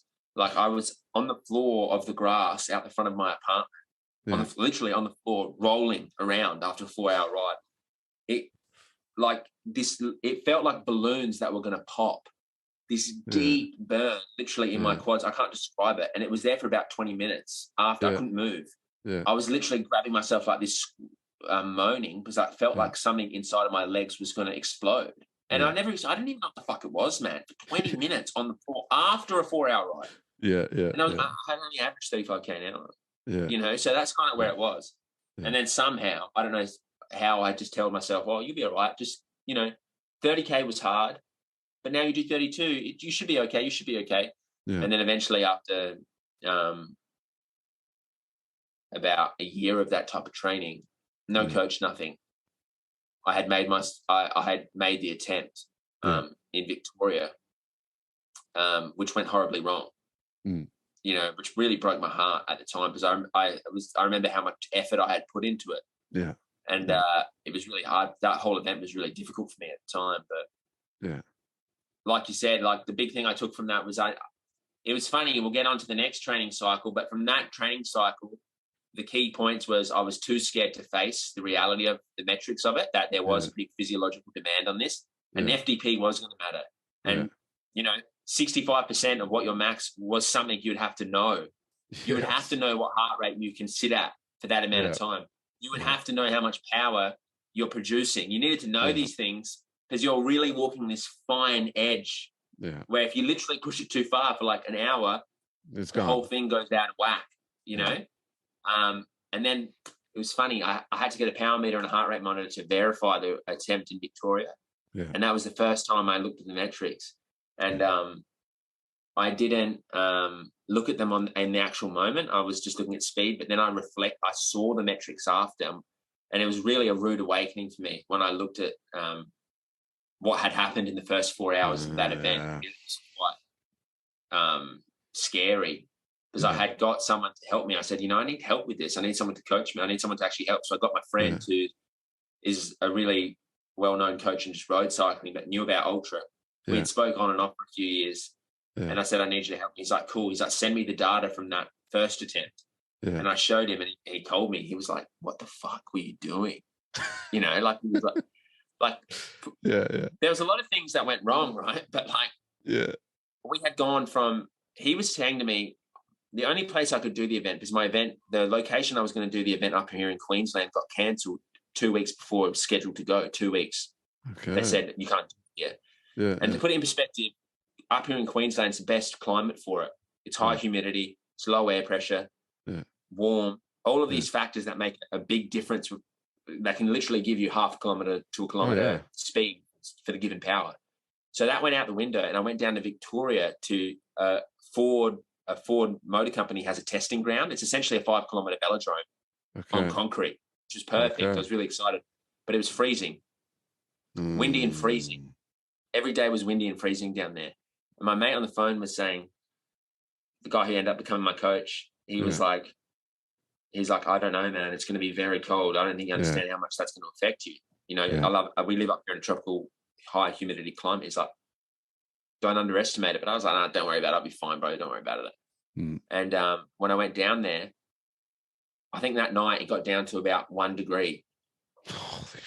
Put it into perspective, up here at night, it was 18 degrees, 15 degrees, 17. It never go below that. That's what I was training at, 15, 16, 80%, 90% humidity. Down there, ice cold, like 1 degree that night. And I had woken up that morning, I remember, at 6 a.m. This is what happens when you look at what other people do. You just don't do what you know or what you just do usually. The last guy who got the record, Mitch Anderson, which subsequently got taken by a guy called I forgot his name, is out in Ralph Dizzy something. He ended up doing 918, which I found out like 1 week before the event. So I was like, fuck, now I have to do 918 Ks, which then ended up being 1,000 Ks from Christoph Strasser like a month later after he got broke. But so the guy in Melbourne he started at 5 p.m. So I thought, smart, you get the night done early, which is when you're most fatigued, and then you have the day. It's really the most retarded plan for me because I never trained like that. So I woke up at 6 a.m. that morning and had to wait until 5 p.m. to start the ride. We got to the venue 2 hours before the ride started. We had to set up everything. It was like being on a rock star tour, trying to organize everything. It was so stressful. Suddenly I had everything on me and I'm like, oh my fuck, I'm actually doing this ride. I forgot that I was even riding that. Suddenly I'm there with an earpiece on this thing, like, oh, you have to ride for 24 hours now. And I was just like, my heart rate, I looked at the heart rate. I think I averaged 160 heart rate for the first 4 hours. 165, 160, which is like way too high for the span. My power was only 260 watts. My power was only 260 watts. For your weight, that's to put it in perspective. It's just a comparison. For the first 4 hours of the event, I averaged 260 watts, and my heart rate was 160. And then, 6 months later, with the effective training and heart rate monitor and everything, and just having help, I would be able to, like, my power, like, for 260 watts, my heart rate, I could do that for 10, 11, 12 hours, and my heart rate would be 135, 130. You know, that's kind of from just facing off with the metrics and actually having an approach. That's how much the shift was. You know, so that was kind of my performance on the day. And then after 4 hours of doing that, 160 heart rate, trying to eat, completely stressed, I just began throwing up everywhere. Within 4 hours, I was just throwing up chronically. And that kind of went on for 17 hours until I was just like, you know what, it's not happening today. I'm delirious now. I've been up for 36 hours. I'm doing 30 kilometers an hour. Let's just call it quits. You know what I mean? I was like, it's done. And then I just, you know, I was completely emotionally destroyed. But then I just pulled it up and said, you know what, that's it, man. I can't. I'm not going to just kill myself for no reason. And then that was the first attempt. Yeah, and I'm sure coming back from the, I'm not saying it because you should feel it, but I'm sure the shame that you felt from that, because I've been in those situations where you have a lot riding on something, a lot of people have put work in to help you, or regardless, you know, just your family members, whatever it is, even if you don't have coaches, right? Just, you know, everyone coming together for that event, like the amount of pressure, like that's the thing that, especially when it's all for you, like that's the thing when people think about going to a cycling race, it's one thing, right? You go with maybe your wife, or you got a couple of buddies, or, you know, you're traveling with a group. But when there's all this attention and everyone is there for you specifically, and you spent all this time, there's like a different level of intensity. There's a different level of pressure to that, right? And the shame that comes along, right? The feeling like of just like, it not going the way you thought, or you know, you thought it would, and having everyone there, and you know, and this is like 24 hours, so people are there for 20. People have traveled thousands of dollars are there, 24 hours. The amount of effort everyone's put in just to be there, people have taken time off work, so much, and then you're like, oh my god, I couldn't do it. It's heartbreaking, man.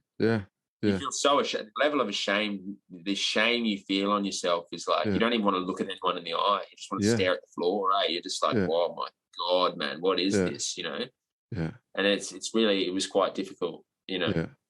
It was really difficult. That I remember that day, it was, I mean, to be fair, after a few days I kind of understood, you know, why it happened, and I kind of had come to terms with it a little bit, like maybe it's just something I'm not good at, maybe it's not. But then after breaking it down and kind of realizing things that I really did really wrong, I thought, you know what, I still think I have the ability to do that 900K, and I really wanted to try new things. And then I just hit me like a ton of bricks one day driving in the car. I was like, I've just got to try it one more time, you know. It just felt incomplete for me. I think if I had ridden and not vomited and had everything go right, and I did 600K or 700, I would have gone, you know what, I'm just not physically capable at this time. But because everything went so wrong, I was like, I actually haven't fulfilled, like the initial goal was to see what I was able to do, not break the record. So after it, I was like, well, I still haven't fulfilled what I set out to do, was just to see what I'm capable of doing. So I really wanted to finish what I set out to do. And I was like, I still have to keep going. But then I just thought, all right, you have to just let go of everything you've done before, and trying to overcome, you know, because that's in the background of your mind, that kind of feeling of like what took place and failure and not shame, and that's still there. And I was like, I have to just overcome that and just ask for help and just try and do my best now to improve on what I've done. And really, man, it was just so amazing to get the help. I remember the day I started training. I remember literally the day I began, Christoph Strasser had he rode 1,000 Ks in 24 hours. The exact day I began, I opened my phone. It said Christoph Strasser new world record 1,000 Ks. And I was like, you know what? I was like, of course. Of course this happens as soon as the day I begin. But it was cool for me because it relieved me of pressure, because I was pretty certain I wasn't going to be able to do that. You know, so it really kind of freed me up, because I was like, well, there's not going to be any record in sight. There might be something that was a record a year ago, or it might be the furthest anyone's ridden in Australia or whatever. But I was like, you know what, cool. It's just about me doing what I can. And it was so, the training was so, I felt it was hard. It's hard to describe how much better it was, bro. Like with the numbers, and with the help, and with the structure, and everything just became way more easy, way more fun, way more enjoyable. And physically too, my body just, because it was just getting like beat every day. it just responded like he was just waiting for that structure to come in. And it was just like, oh, finally, rest. Yes. It was like finally food. It was like finally food feeding me. You know what I mean? Because it was like, oh, finally you're giving me you know, you're actually not losing weight. You know what I mean? Like, which is hard to do when you ride 6 hours in a circle nonstop. You know, but just the type of training it's not like normal bike riding. You know what I mean? It's like you're not got your normalized power and average power is literally exactly the same. Like if you go out and ride, if you go out and ride, do a 6 hour training session on a circle, there's no traffic lights. There's no stopping. There's literally, you are literally non-stop. Every pedal is moving. You might have one pedal every 5 or 6K where you just kind of briefly take a rest for half a second. But as you get more efficient and better, the whole goal is that you just don't stop pedaling. So the amount of like energy requirements is so high. It's so high. And it's really probably when it comes to it is what we were finding, me and the guy I was working, this guy called Stephen Lane. What we were finding was it was literally about finding out how much you could eat, how much you could literally stomach in 1 hour and keep going. So, you know, you started at like, oh, I'm going to try 250 calories an hour. And then I'm going to try 500. Then I'm going to try 600. Then I'm going to try 700. I'm going to try 8. Maybe I'll try 1,000. And you're like trying to work. There's only so much rice and you know, you try and eat 600 calories worth of rice cake an hour with the juice and just do that for 6 hours. Eventually you want to throw up. Yeah. And just at the same time, I know that because, you know, you have this idea of, oh, I'm going to come out and eat this for, you know, the first 16 hours. And then after 4 hours, you're like, if I have another bite of that, I will vomit my brains out for 5 hours. Like you physically can't take another bite of it. There's like something physically stopping from it. It's funny that you say that too, is like that shift in your mind of finding that maturity and reaching out for help. It reminds me of a quote from Seneca where he's like, he who is brave is free, right? He who has the courage to be vulnerable and go out there ends up finding freedom, right? Like you end up finding freedom in that by letting go. You know what I mean? To let go takes a lot of bravery, whether it's you're going through a ceremony, whatever it is that you're doing in your life. Whenever you let go and give yourself to the process and be vulnerable, you know, you find a ton of freedom in that because you realize a lot of everything that you built up in your head was actually holding you back. Like it reminds me of another thing where it's like essentially he who is another thing that Seneca said, but he who suffers prematurely, essentially, right? Suffers before it's necessary. Suffers before it's necessary, right? And it's like a lot of the type of individual you are, type of that specific, you know, that when they get that thing in their head, I understand it. It's like to ask for help is like such a failure in your eyes. It's like, oh, I'm weak. I have to submit to this, you know, go out and get help from someone else. It's a very common thing, right? For someone that's trying to drive and push the limits. They don't coexist most of the time. Right. Yeah, they don't. But reality is we need so much help though. Yes, we do. You don't accept that in any area of your life. Like I'm not fully self-sufficient. No one, like, you know, I don't grow my own food. Yeah. I didn't build the house. I don't make my own petrol. Like I'm asking for help without actually knowing I'm asking for help every day. You know, I need the help of like people who like everything, you know, I need the help of the builder. I need the help of nature. I need the help. There's so many things I need help with. It's just, I'm not verbally asking for it. You know what I'm saying? Yeah. So I love that. I'm a big fan of Seneca. I'm a big fan of Seneca. You know, that's almost like just quietly on Seneca and that whole, even that bit you're referring to, if someone said, oh, you know, like, oh, I need a training program for ultra endurance, you would be like, okay, here's the physical training program. Here's the training you're going to do. And your mental training is you're going to read, you know, Letters from a Stoic or something. You're going to read that book. You're going to read Letters from a Stoic. And then 6 months out, you'll read Letters from a Stoic. And then you read that for 6 months. And then 1 month out, you're just going to switch to meditations, and you're going to read meditations until the event. Yes. That's your homework, off the bike. That's your homework. Just continue to read that. Yes. And then we'll do a test before, you know, the event and on bits from just memorize all of meditation. It's only 125 pages. You'll be all right. memorize the whole thing, you'll be good. Yes. But yeah, it's like I don't even know. I forgot where we were at, but yeah, like training for the race. The 24-hour thing it's a whole nother beast, bro. It really is a whole nother beast, and it was probably a first time for me coming back from. Up until that point, I had nothing really go wrong in my cycling, and nothing went wrong.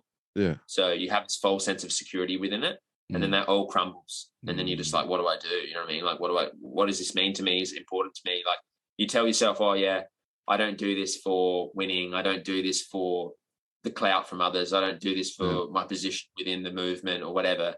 And then that all goes away, and suddenly it becomes very daunting to you that these things that you didn't think mattered to you do. Because you're feeling uncomfortable by it, and you're confronted by the fact that you're really upset by it. And it's like, well, I said I didn't care about winning, but now I'm really upset that I didn't win. Yeah. So I do care. You know what I mean? Yeah. I'm upset that I didn't break I said I didn't care about the record, but my main concern is I didn't break it. Yeah.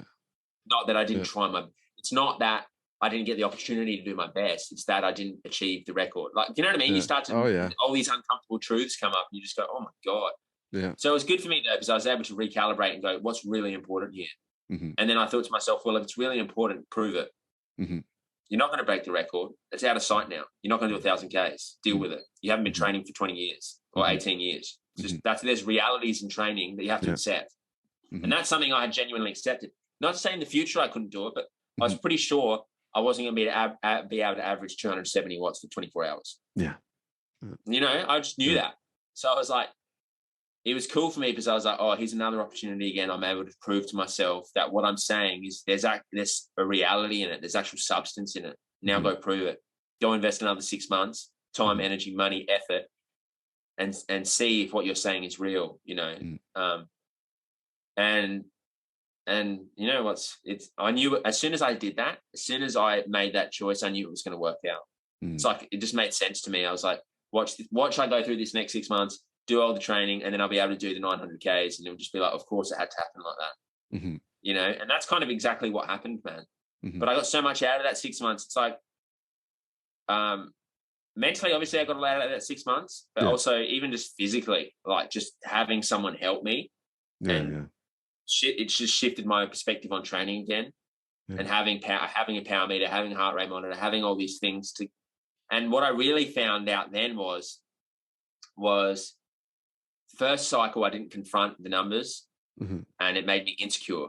The second cycle, I confronted them, and the only thing it did was maybe it just confirmed it for me. I started seeing power numbers on my thing, and I thought, whoa, my God. For me, maybe not to other people, but I started seeing numbers and heart rates and things like that. I started seeing it get better and better and better from where I started. I started seeing what I could hold for 6 hours, 8 hours, 12 hours, my heart rate, and I thought, fuck, like, this is actually possible. Yeah. I was like, that night, I started to realize, I was like, this 900 kilometers is actually possible. Like, if I just keep going and I work out how to eat and I keep training effectively, I was like, what these numbers are telling me is that it is possible. So it was funny, like what I was avoiding so much actually ended up being the best thing for me. Yeah. I think at that time, though, if I was looking at the numbers, it probably wouldn't have been. Yeah, no, you weren't ready. I got all those training adaptations for like essentially a year. Yeah. And then when I came to it with the power meter and that, and I was looking at it, I was telling my coach, I was on the phone to him. The whole time he'd be like, you need to calm down, bring the heart rate down, bring the power down. Yeah. And I was saying to him, like, you don't get it, man. I was like, you don't understand. Like, what you're telling me to do, like the pain I would feel after, like I literally would just be on the limit when I was first started within half an hour, like just on the limit. And then I'd be trying to hold it for 6 to 8 hours, and with this, it was kind of like, I'd see it and I'd be like, it felt so easy. Like, you know, imagine you're in decent shape, and then I'm saying to you, just do 100, keep your heart rate at 125, just keep it at 125. But you're used to literally going out and holding 160 heart rate, and then literally holding 160 for as long as you can. It might be 5 hours, 6, and that's what you're used to. So then someone says, hey, bring it down to 125 and hold it. Don't let it have a bit of a range, but don't let it go over 135. Once you see it going over 135, pull the throttle back. I don't care. I don't care what your power is. I don't care about it.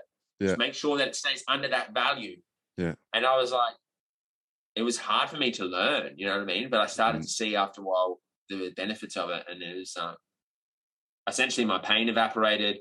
I started eating more. My body, like I wasn't losing so much weight.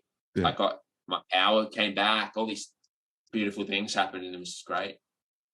That's it's very enlightening because first it's like a lot of athletes don't realize that they're in that phase, and they have been in that phase for a long time, and they keep having things, but they think it's just bad luck, whether it's like, oh, I got injured, I got sick, and they just think they're not connecting the dots that, hey, the reason I'm not succeeding to where I want to is because I'm limiting myself, because it's just this ego thing of trying to let go and be like, hey, this is where I'm actually at. It's hard to be, and I see this all the time. Like, for example, like I'll have people like not, like I've seen it my whole life, people not wanting to test, or people not wanting to do S&C or whatever it is. They don't want to engage in something that's going to give them a reality, right? Because that reality is very fragile a lot of the times for all of us, right? If someone was to come in and just smash your reality, you know, that's what happens when people go into psychosis, right? Or many other disorders, is that reality gets stripped away from them and they can't cope with that now, right? So that little piece of reality that a lot of people have their identity tied into, you know, they don't want to let that slip and be vulnerable to it. But when you open up and let go, a lot of the times it ends up, you know, coming back to reward you and saying, hey, you know, this is what happens when you let go. That's exactly what happened. And when I first started with him, he was like, this coach, my mate Steven, he was like, all right, cool. He's like, you're really shit. No, not like you're really shit, but he was like, bro, for someone who's ridden across America and done these things, I thought you'd be more powerful. Like, and I was really like, kind of like, take it back. Like he kind of came, but he was like, when we started training, he's like, and I really wanted to avoid all these tests. He's like, we're going to do a step test on the trainer. Yeah. And I was like, oh, I don't know. He's like, dude, we're doing this step test on the trainer. And, you know, it's like you go up and you do 2.5 minutes until you pop. Yeah. Literally, he was like, after he got the results, he's like, you have a really average VO2 max, dude. And I was like, oh. And then he was like, your FTP or something, my FTP on this training test, he was like, it's like 310 watts. Yeah. Not going to cut it, but what the fuck is wrong with you, eh? Like, I weigh like 88 kilos. He was like, bro, your FTP is 310. Yeah. Like, and but to be fair, once I started the training, after a few months, and I was really beat up, he was like, I don't know what you were doing before. You must have not have been eating, and just something must have been wrong, because the numbers just went through the roof. I'm talking 100-watt jumps in like a month, just by being and eating and just being normal and training effectively. But at the start, the reality was harsh, bro. It was like, you try to do the 24-hour record and your FTP is 310. That's like someone saying, hey, you've got schizophrenia, dude. Or, hey, you're delusional. Hey, like, it's like, what you think is real is completely fake. I hate to break it to you, bro. Like, you tried an average 260 watts, but your FTP is 300. Like, So, it was the reality. It was difficult to overcome. But you know what? Like you said, like let going of it and facing it, just facing it. It was the best thing I could have done at the time. Yeah. How did not going to that second attempt? What was the experience like compared to the first attempt? Like, obviously you I don't know for sure, but I don't think you were going through the same bond, because I never heard on how the attempt went. You obviously probably weren't dealing with the same physical qualms that you were dealing with in the first one. So what was the experience like going through the second one? Like what was the second one was honestly a delight. It was a delight, bro. It was literally like that moment in sport where it all works out, and the only thing holding you back is your ability to deal with physical pain. That's it. Yeah. Literally, that's what it was like. Where it's like in training or something, where you have that moment where you're like, I have all the will in the world. All I have to do is just overcome a few bits of pain, and it just feels like you're on top of it. That's what it felt like. And it started off, I had a location up in Brisbane. I'm in Gold Coast where I had found where I originally was going to do the record, but they wouldn't let me. They cancelled it on me. It's a 1 kilometre criterium circuit, 1 kilometre, very fast. Mm-hmm. I had done all the testing up there, so I knew the power. I knew what power, I knew everything. It was extremely fast, but it was a 1 kilometre loop and it made you feel nauseous. Like the most I'd done on it was 10 hours and literally made you want to throw up because it was so quick and just like this. And I went up there to do some aerodynamic testing about a month before. And when I was doing the testing, it just became very real to me that I was like, I'm not doing it here. I can't. It's making me feel sick even doing 4 laps on it now. Yeah. So I let go of that place. And I came back to a place that's about 1 kilometre from my house, which is a suburban loop, literally just in between homes. Yeah. It's a 4-cornered, 5 kilometre, 3 mile, whatever loop with just 4 left-hand turns, no traffic lights. In between homes. Decently fast, but not as fast as the criterium loop. It was for the same power, you got about 1 kilometre extra speed at the criterium loop. Wow. Versus, But I thought to myself, well, that's not really going to make a difference if you don't complete it. Yeah. You know what I mean? And I had done probably 10,000 kilometers plus on this for about a year and a half. I exclusively trained on this loop. Okay. Every so time, everything. like 5-6 hours, just on the loop.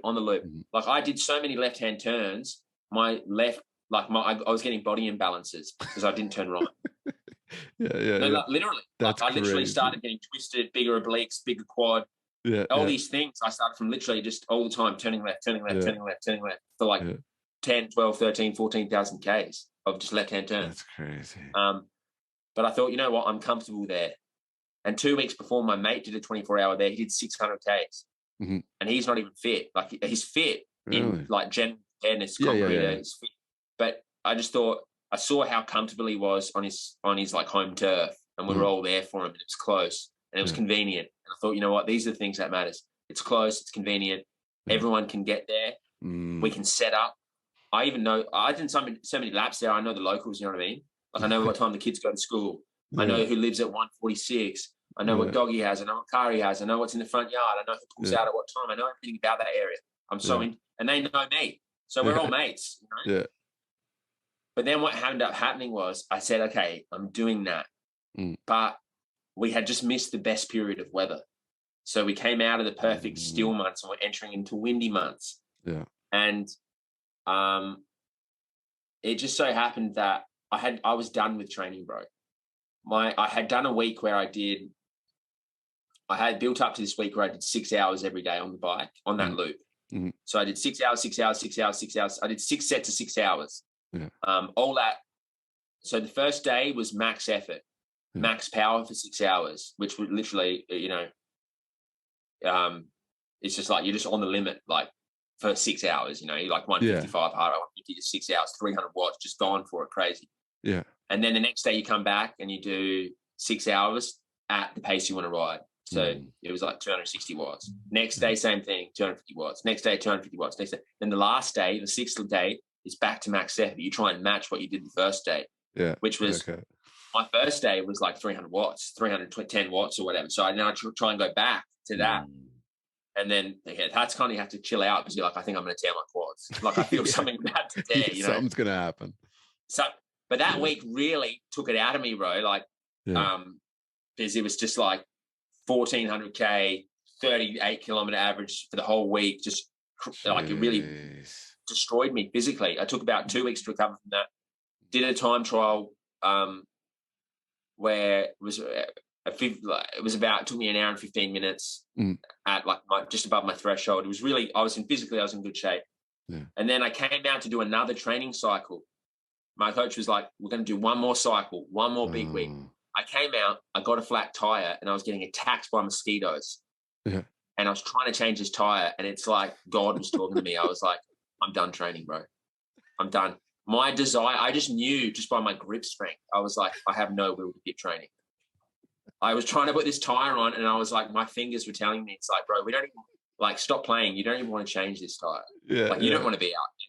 And it's like I had enough. And I called him and I said, and I almost felt like I was going to have an anxiety attack, bro, because I was getting that attacked by mosquitoes trying to change this tire. Nothing was working.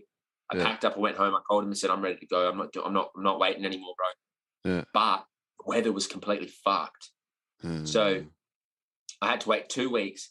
And then we had a storm coming. And storms in time trial are either the best thing in the world or the worst thing in the world. Because you get this combination of low air pressure, high humidity, and it's like this really prime conditions, but it's really risky. Yeah.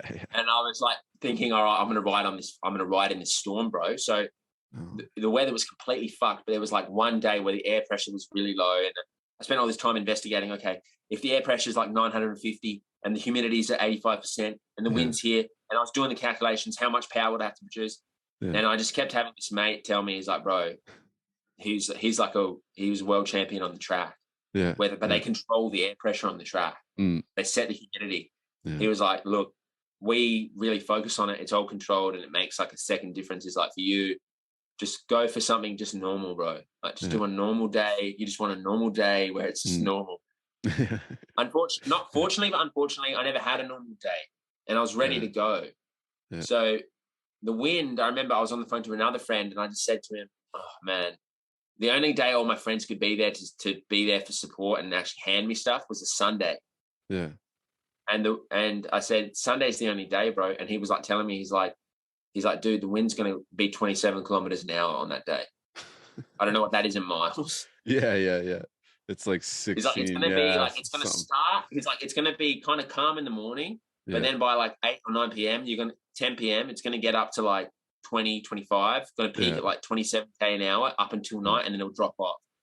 And I was like, he's like, go out and ride the course, do one lap, because it was similar wind, and see if you can do it. And I went out there and it was windy as, and I was like, this is fucked. And then I just said to him, I was like, I'm doing it, man. I don't care anymore. I'm like, I'm over it, eh? Like, I don't care if it's 30 kilometers an hour or going down. And literally that was really what happened with the wind. I remember I got there really calm. It was really nice and calm, loose, compared to like rocking up with essentially like a moving rock band trying to set up with like a million moving parts. This was really bare bones, 5 of us, just like we're training, rocked up, same time, 5 a.m., sun's coming up, body's like, I know what to do, same breakfast, same everything, started. And within the first, it was windy, and it got really hot out of nowhere, got up to like 34 degrees. And my heart rate, put it this way, on those test rides, I'd be doing 260 watts. My heart rate would be 125, 130. These were the metrics I knew. I'd be doing race speed. Within the first few hours, I seen my heart rate creeping up 135, 140, 150, up to 160. And my power was going down. It was going from like 260, 250, 240, 230, and my heart rate's climbing, and this effect, and it was getting 32, 33, 34 degrees. And all of this is happening. And I started freaking out. I thought, it's Melbourne Part 2. This is going to go to shit. But I was really just like, I saw my speed. It was still there. And I thought to myself, I was averaging 40, 41 kilometers an hour, 40 kilometers an hour. And I thought, after 6 hours, I had averaged like just under 41 kilometers an hour. And after 8 hours, it was like just 40 kilometers an hour. And I thought, just make it till the sun goes down. Make it till the sun goes down. And I had a feeling that the heat was really affecting me. And I was overheating, but I was struggling. I'm like, am I just shit or is it the heat? But I was like, no, it's just the heat. It's literally just the heat. That's why your heart rate's creeping up. Don't worry about it. You're getting dehydrated. Just keep hydrating. Just do your thing. And then literally the wind picked up, and I just kept saying, it's going to be okay. It was really windy. It's going to be okay. Speed's still there. Then as soon as the sun went down, my heart rate just started to drop. Nice. My power didn't necessarily increase. But it stayed the same. And I started to feel energized again. And it went down. I started to feel calm. And it was really like a dream at that point, bro. I thought to myself, get to like 14 hours. I got to 12 hours and I was like, look, another 3 or 4 hours, I have a big hit of caffeine. So I got to like 14, 15 hours. The sun had gone down. Night shift had begun. I had a massive hit of caffeine. And then it was just like, in my head, I was like, it's just 2 training sessions, man. Did my first training block, 5-6 hours. And I did that. and that was so smooth. I was still averaging good speed. Like my speed was still 40 kilometers out. It started to drop average down to 39. Then it was like 39.1, 39, until about like 20 hours in. And I would keep checking, you know, am I going to break 900? And sometimes I would check and it would seem impossible. Yeah. And then it would randomly, I'd let go of it. I'd say, I don't care anymore. I'm just going to ride my hardest. Yeah. And then I would check and I'd be like, oh my God, it's actually possible. If I just keep going, it's possible. But then it got too stressful. So I'd let go of it again. And then I'd come back to it till about 3 hours before I seen it. And I went, I can actually do it. I can break 900 Ks. All I have to do is ride 2 hours hard, which wasn't really hard. It was hard at that time. Yeah. And then if I secure 2 hours in the bank, that last hour, I will be able to chill. So I remember I told my partner and everyone there, I was like, they were like, what do you need? They're on the scooter next to me. I was like, I need an energy drink. I need hot chips. I need lollies. I need Coke. I need Sprite. And we're going to pull over in half an hour. I'm going to consume all of this and then I'm just going to go for it. And I remember pulling up, just like scoffing my face, downing this energy drink, eating like hot chips, but they weren't working. And then my mate handed me like steamed baked sweet potato, which actually was really nice because I'd just been eating sugar all day. So I ate this and I was like, ah. And then it was just that last 2 hours, it was just like, I just rode really to the best of my ability. And then that last hour, bro, it was like my mind, it was, I know it sounds out there, but it's like, it's just all made sense to me in the last hour. Everything, all the training I had done for the first attempt, for the second attempt, every time I made a corner, it was like, I realized why. It's like I was realizing why everything happened, you know, like my feet were hurting. And it's like for an hour there, my feet were hurting. And it was just like, oh, I remember like months of my feet hurting. And I knew how to put up with it. You know what I mean? Like my ass was burning. And I was like, oh, I remember dealing with that. And I could put up with it. And then I'd be like, I need to do 1 hour hard. And I just would be reflecting on like the amount of times I'd do that in training, like where I'd just be 6 laps, 1 lap off, 6 laps, 1 lap off. And it was just made so much sense to me now. I was just like, oh, just do the 6 laps, 1 lap off, 6 laps, 1 lap off. So it was like all these downloads happening in my mind. It's all making sense. And then before you knew it, I was on my last lap and I had just clicked over.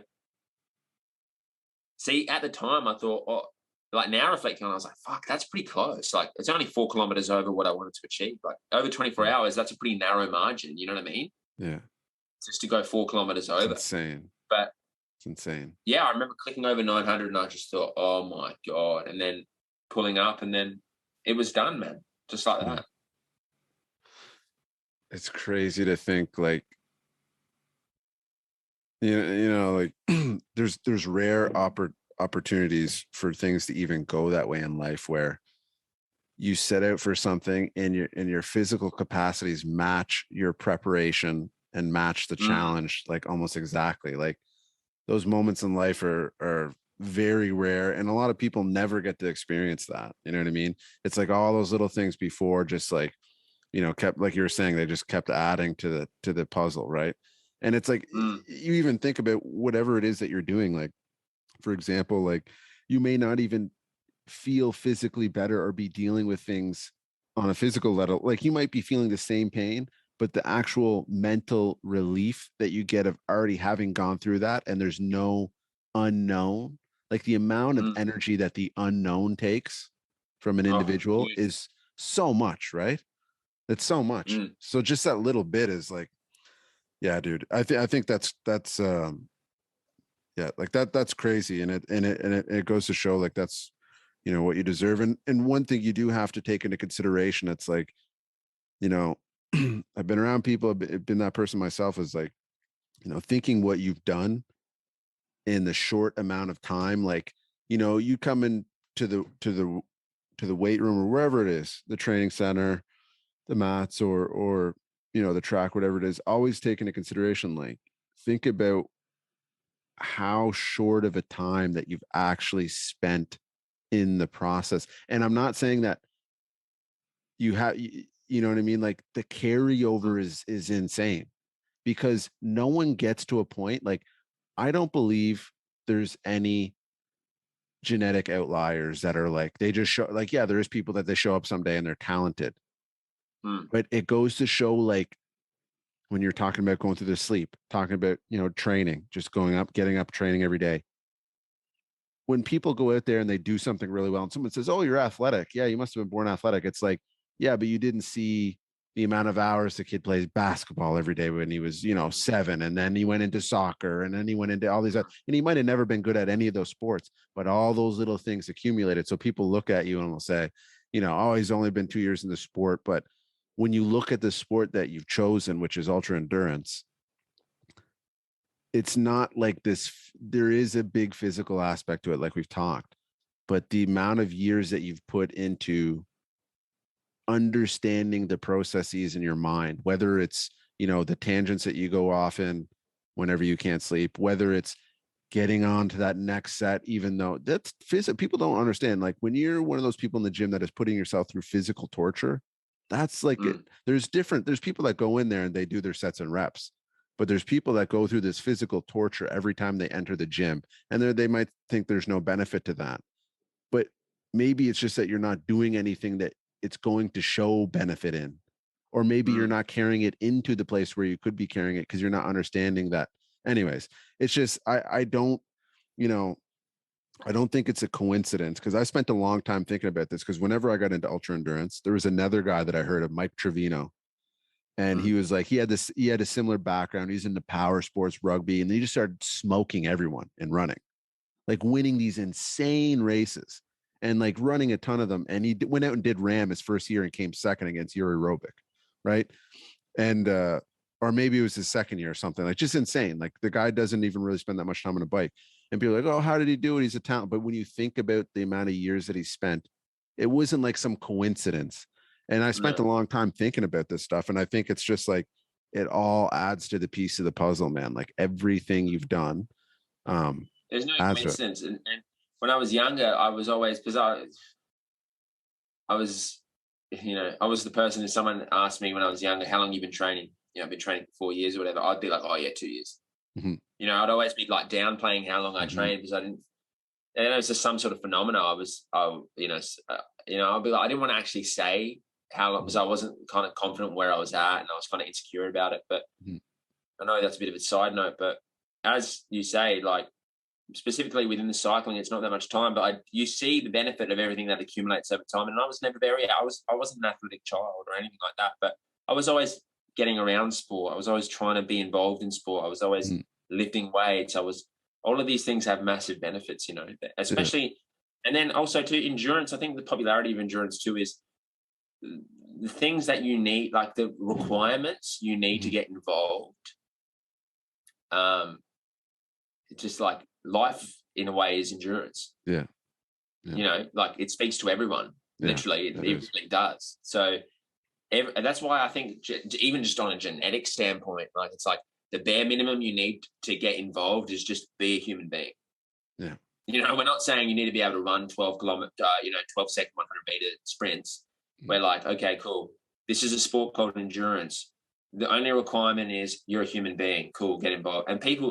And I think that's why people take to it, and the demands genetically are way less specific than like being able to clean the jerk 220 kilos at 75 kilos body weight. Like, that's a freak genetic wise. When someone's like 80 kilos and they're squatting 300 kilos, I'm like, there's some serious genetics at play. Even with all the hard work and training, it's like literally some people you're not going to be able to do that, bro. You don't have the limb length. Your your femur to torso ratio is completely off. You don't have the ankle flexibility. You never have the ankle flexibility. Your foot's not shaped correctly. Like, there's so many factors, But with endurance, it's like, it just speaks to the human condition. So everyone really who gets it, they notice that they have this natural ability just to push themselves and survive and continue and just continue. If you describe the basic principles of what ultra endurance is, it's like you're describing what the human race does. You know what I'm saying? Just adapt, continue, persevere, develop. All of these things. It's just the human condition. We've been doing it. I think that's what really spoke to me, and what made me feel confident was like, oh, this is what we are. Yeah, that's all we've ever done.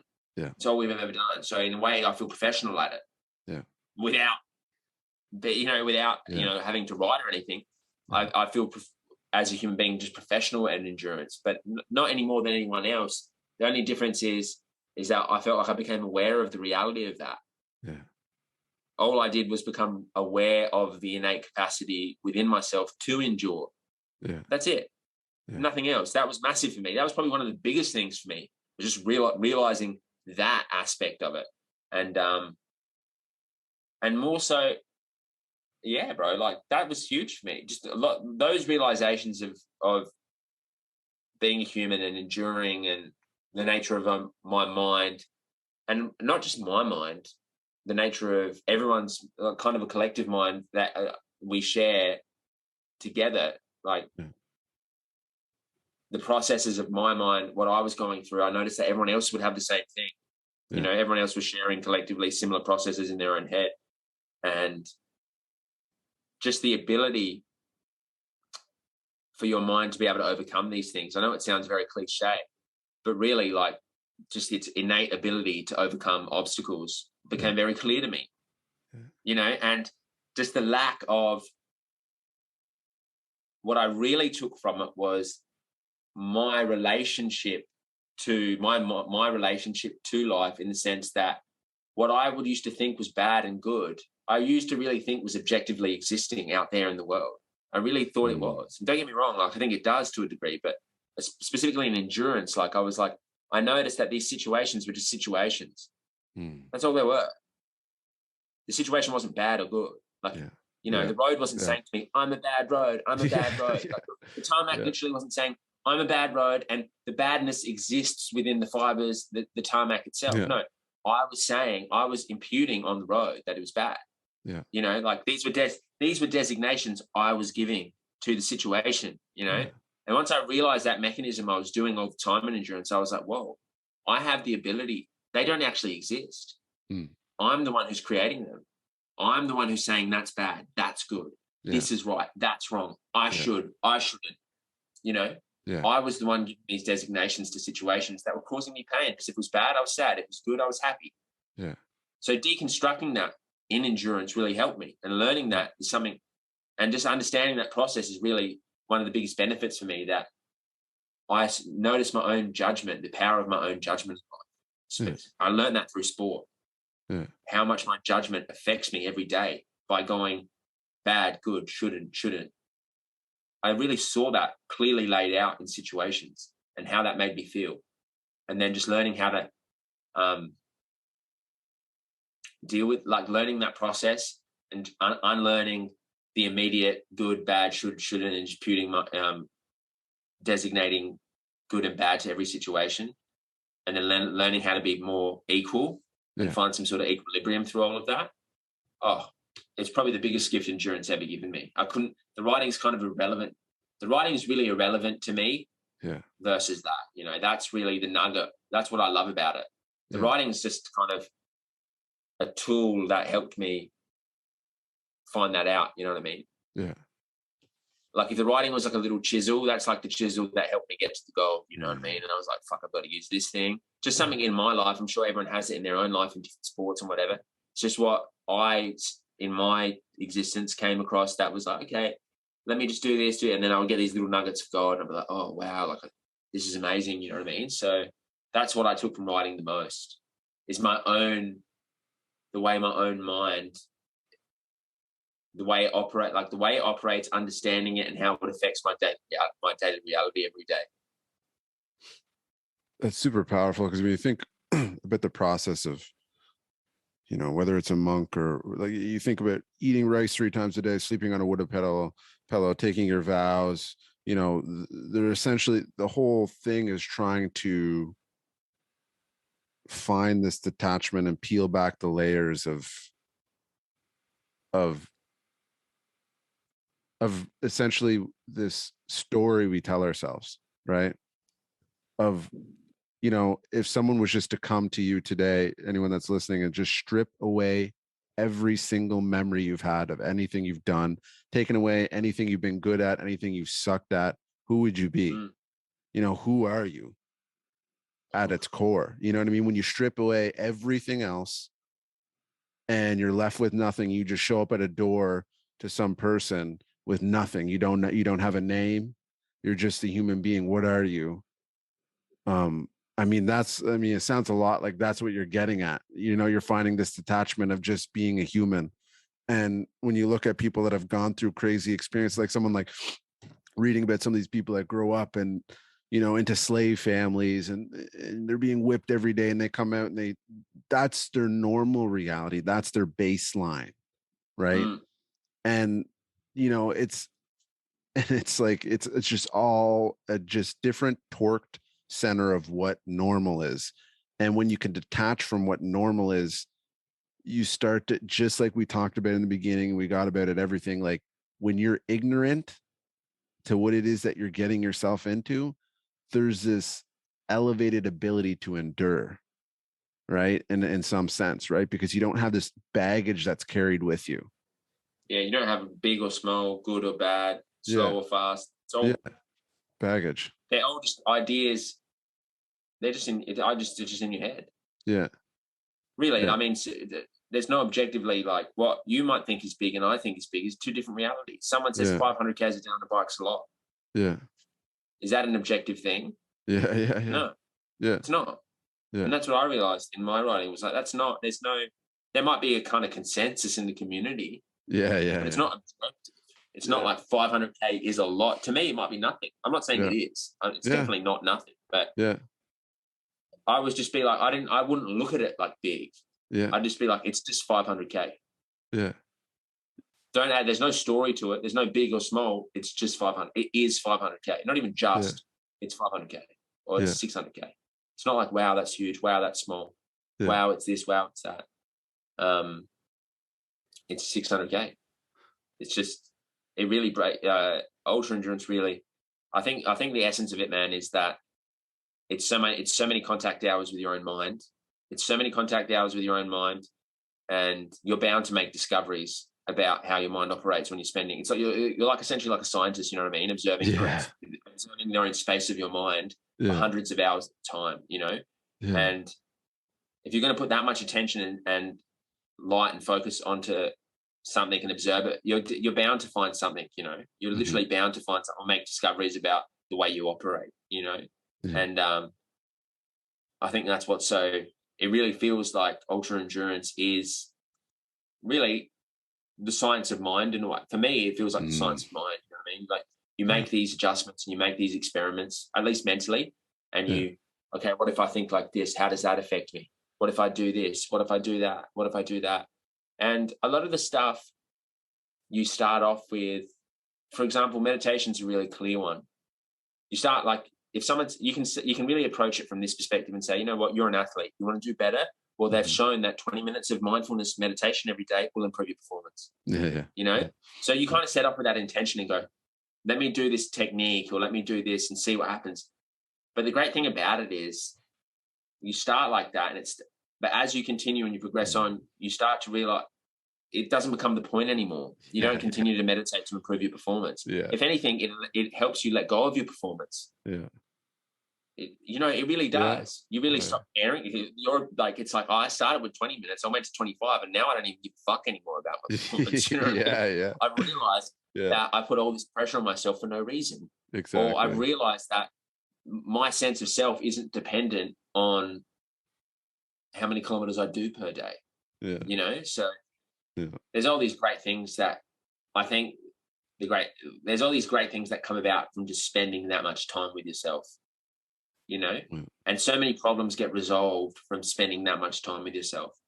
And it's really scary initially because I know for me, I didn't spend much time with myself before that. I had so many things in the way of spending time with myself, TV, phones, friends that didn't need to be there. Everything was there to try and avoid that one-on-one time. But it's kind of like you just rip the Band-Aid off and you go, fuck it, like I'm gonna just be with myself, and confronting it like head on like that. It was just such a great process, man. It was such a great process and the most valuable process, and life just becomes, I don't want to say like easier, you know what I mean? And not like you don't deal with the ups and downs or things like that, but I think just overall the quality of your existence just slowly improves. You know what I mean? Year to year, Yeah. you find yourself less in these like pits of just sadness and utter complete fuckery and Yeah. whatever. You just find there's just more smooth sailing, man. Yeah. Through the ups and downs, it's more smooth sailing, and it's just it's amazing. Yeah. That's this is a good place to cut it, because I know it's your weekend and I feel guilty right now and taking up your sunshine. This is like, I think I'll have to get you again on sometime in the future, and we'll just talk just endurance and life, because I think anything that has made, like, it's these big overarching lessons like you're talking about. It's like through the meditation, like you realize that's not even the point. It's like, it's the same thing. Like, for example, like I gave my partner a coaching cue, and I said, just do this until you do this. It's like the Mr. Miyagi wax on, wax off. It's not about the wax on, wax off. It's you're going to go through this process of death, rebirth, death, rebirth. I can't do it. You know what I mean? And it becomes so many different things at so many different times. It becomes like 8 different things. And every time it becomes a new thing, you think you know it. You think it's, oh, it's this now. And every time it just keeps getting better and better and better. Every revolution that you go through, every cycle that you go through, it becomes this new, more profound, more useful tool, more useful like center that becomes in your brain, right? And that's the thing. It's like, that's why I love talking to people that have found longevity in this one thing. Like I'm so all over the place, right? And a lot of it's just insecurity for me. Like all these books in here, that's insecurity, because I'm insecure not to know about this little thing that this one guy talked about, and I don't want to feel like I'm an idiot. Like, oh, he's talking about, the structure of cancellous bone, and I don't understand what that means, and I have to understand epiphyseal growth plates, and I'm an idiot, right? Like, so I'm going to go out and read this and fill my brain up with a bunch of stuff that it's going to be irrelevant most of the time to me. But realistically, just honing in on a single practice, there's so much power to that. And when you see someone that's been doing something as simple as, it could be gardening, I don't care what it is, but someone that's done something for 70 years, like I have such a yearning to understand everything about that guy and the process of what that's become over and over and over again for him. You know what I mean? And that's when I'm super interested. I think one of the biggest things for me that fascinates me is when someone sticks with something for a very long time. Yeah. I find that so fascinating, and I find I'm genuinely inspired by that, especially too when I'm, at least from the outside, you see a high quality of life too. Like, it's not neurotic. It's not fucking their life up. It's not like you're some psycho bodybuilder that's just has a heart attack, and it's just like something where they've done something for a very long time, and it's coupled with a degree of a quality of life, a high quality of life. That is so intriguing to me. I'm like, how? I'm like, how have you done that for so long? And I think as I continue to go, I go, this is it. Like, I can't be fucked doing it again. But then I find myself wanting to do it again. And I see that, like you said, I think the biggest exciting thing is it's like it's just like you're saying, death and rebirth. It's like this, it's like you're just becoming a new person every time. Yeah. It's like you're letting go of who you were, it's like let go of who you are. You're stepping into this new sense of being, or whatever the fuck it is. It's just like, it's like the death of your old self and then birth of a new self, And I think that's so fun to me. It's so fun to me. I think it can be quite traumatic initially, because initially for people, and this is where you come up with where you have a crisis. But that whole process of just like letting go of it, becoming something, and not being so just like rigid is so it's so good and exciting, bro. And I think training cycles, even when you say cycles like that, it's just nice. The word cycle, I just like the word cycle, but really provides an opportunity for that. Even if it's on a yearly basis or on a second 2-yearly basis, it's gone through the training cycle. It's a great opportunity to go through that cycle of letting go, and just learning new things, becoming a new person, and just constantly going through that. I think it's a great thing. So, yeah, bro. Yeah. There's so much I want to add to everything. It's like everything you talked We'll about, do it everything we again. talked We'll do about. it Yeah. again. Yeah. This is great. Like, I think people will really gain a lot of insight from this, because I know a lot of people, even if they're not interested, they, if initially they hear a little bit, I'm sure, like, it's endurance. It's a part of every human, and I think everyone will get hooked on it. And I know there's a lot of people that will be specifically interested in this, to be, because they're already in it and they're trying to understand, like, where does this guy come from? You know what I mean? So yeah, I'm super happy to have you on. I really appreciate it. People can find you at Abdullah Zeinab on Instagram, right? You're on Yeah, I there, but hardly you don't post. do it. Very hardly post. Yeah. I don't really Yeah. put much up there anymore, bro. But yeah, Yeah. that's kind of, if I ever do anything, it would be up there. Yeah. So if you guys want to see, anything that he's got coming up in the future and stuff like that, and also go watch his documentary.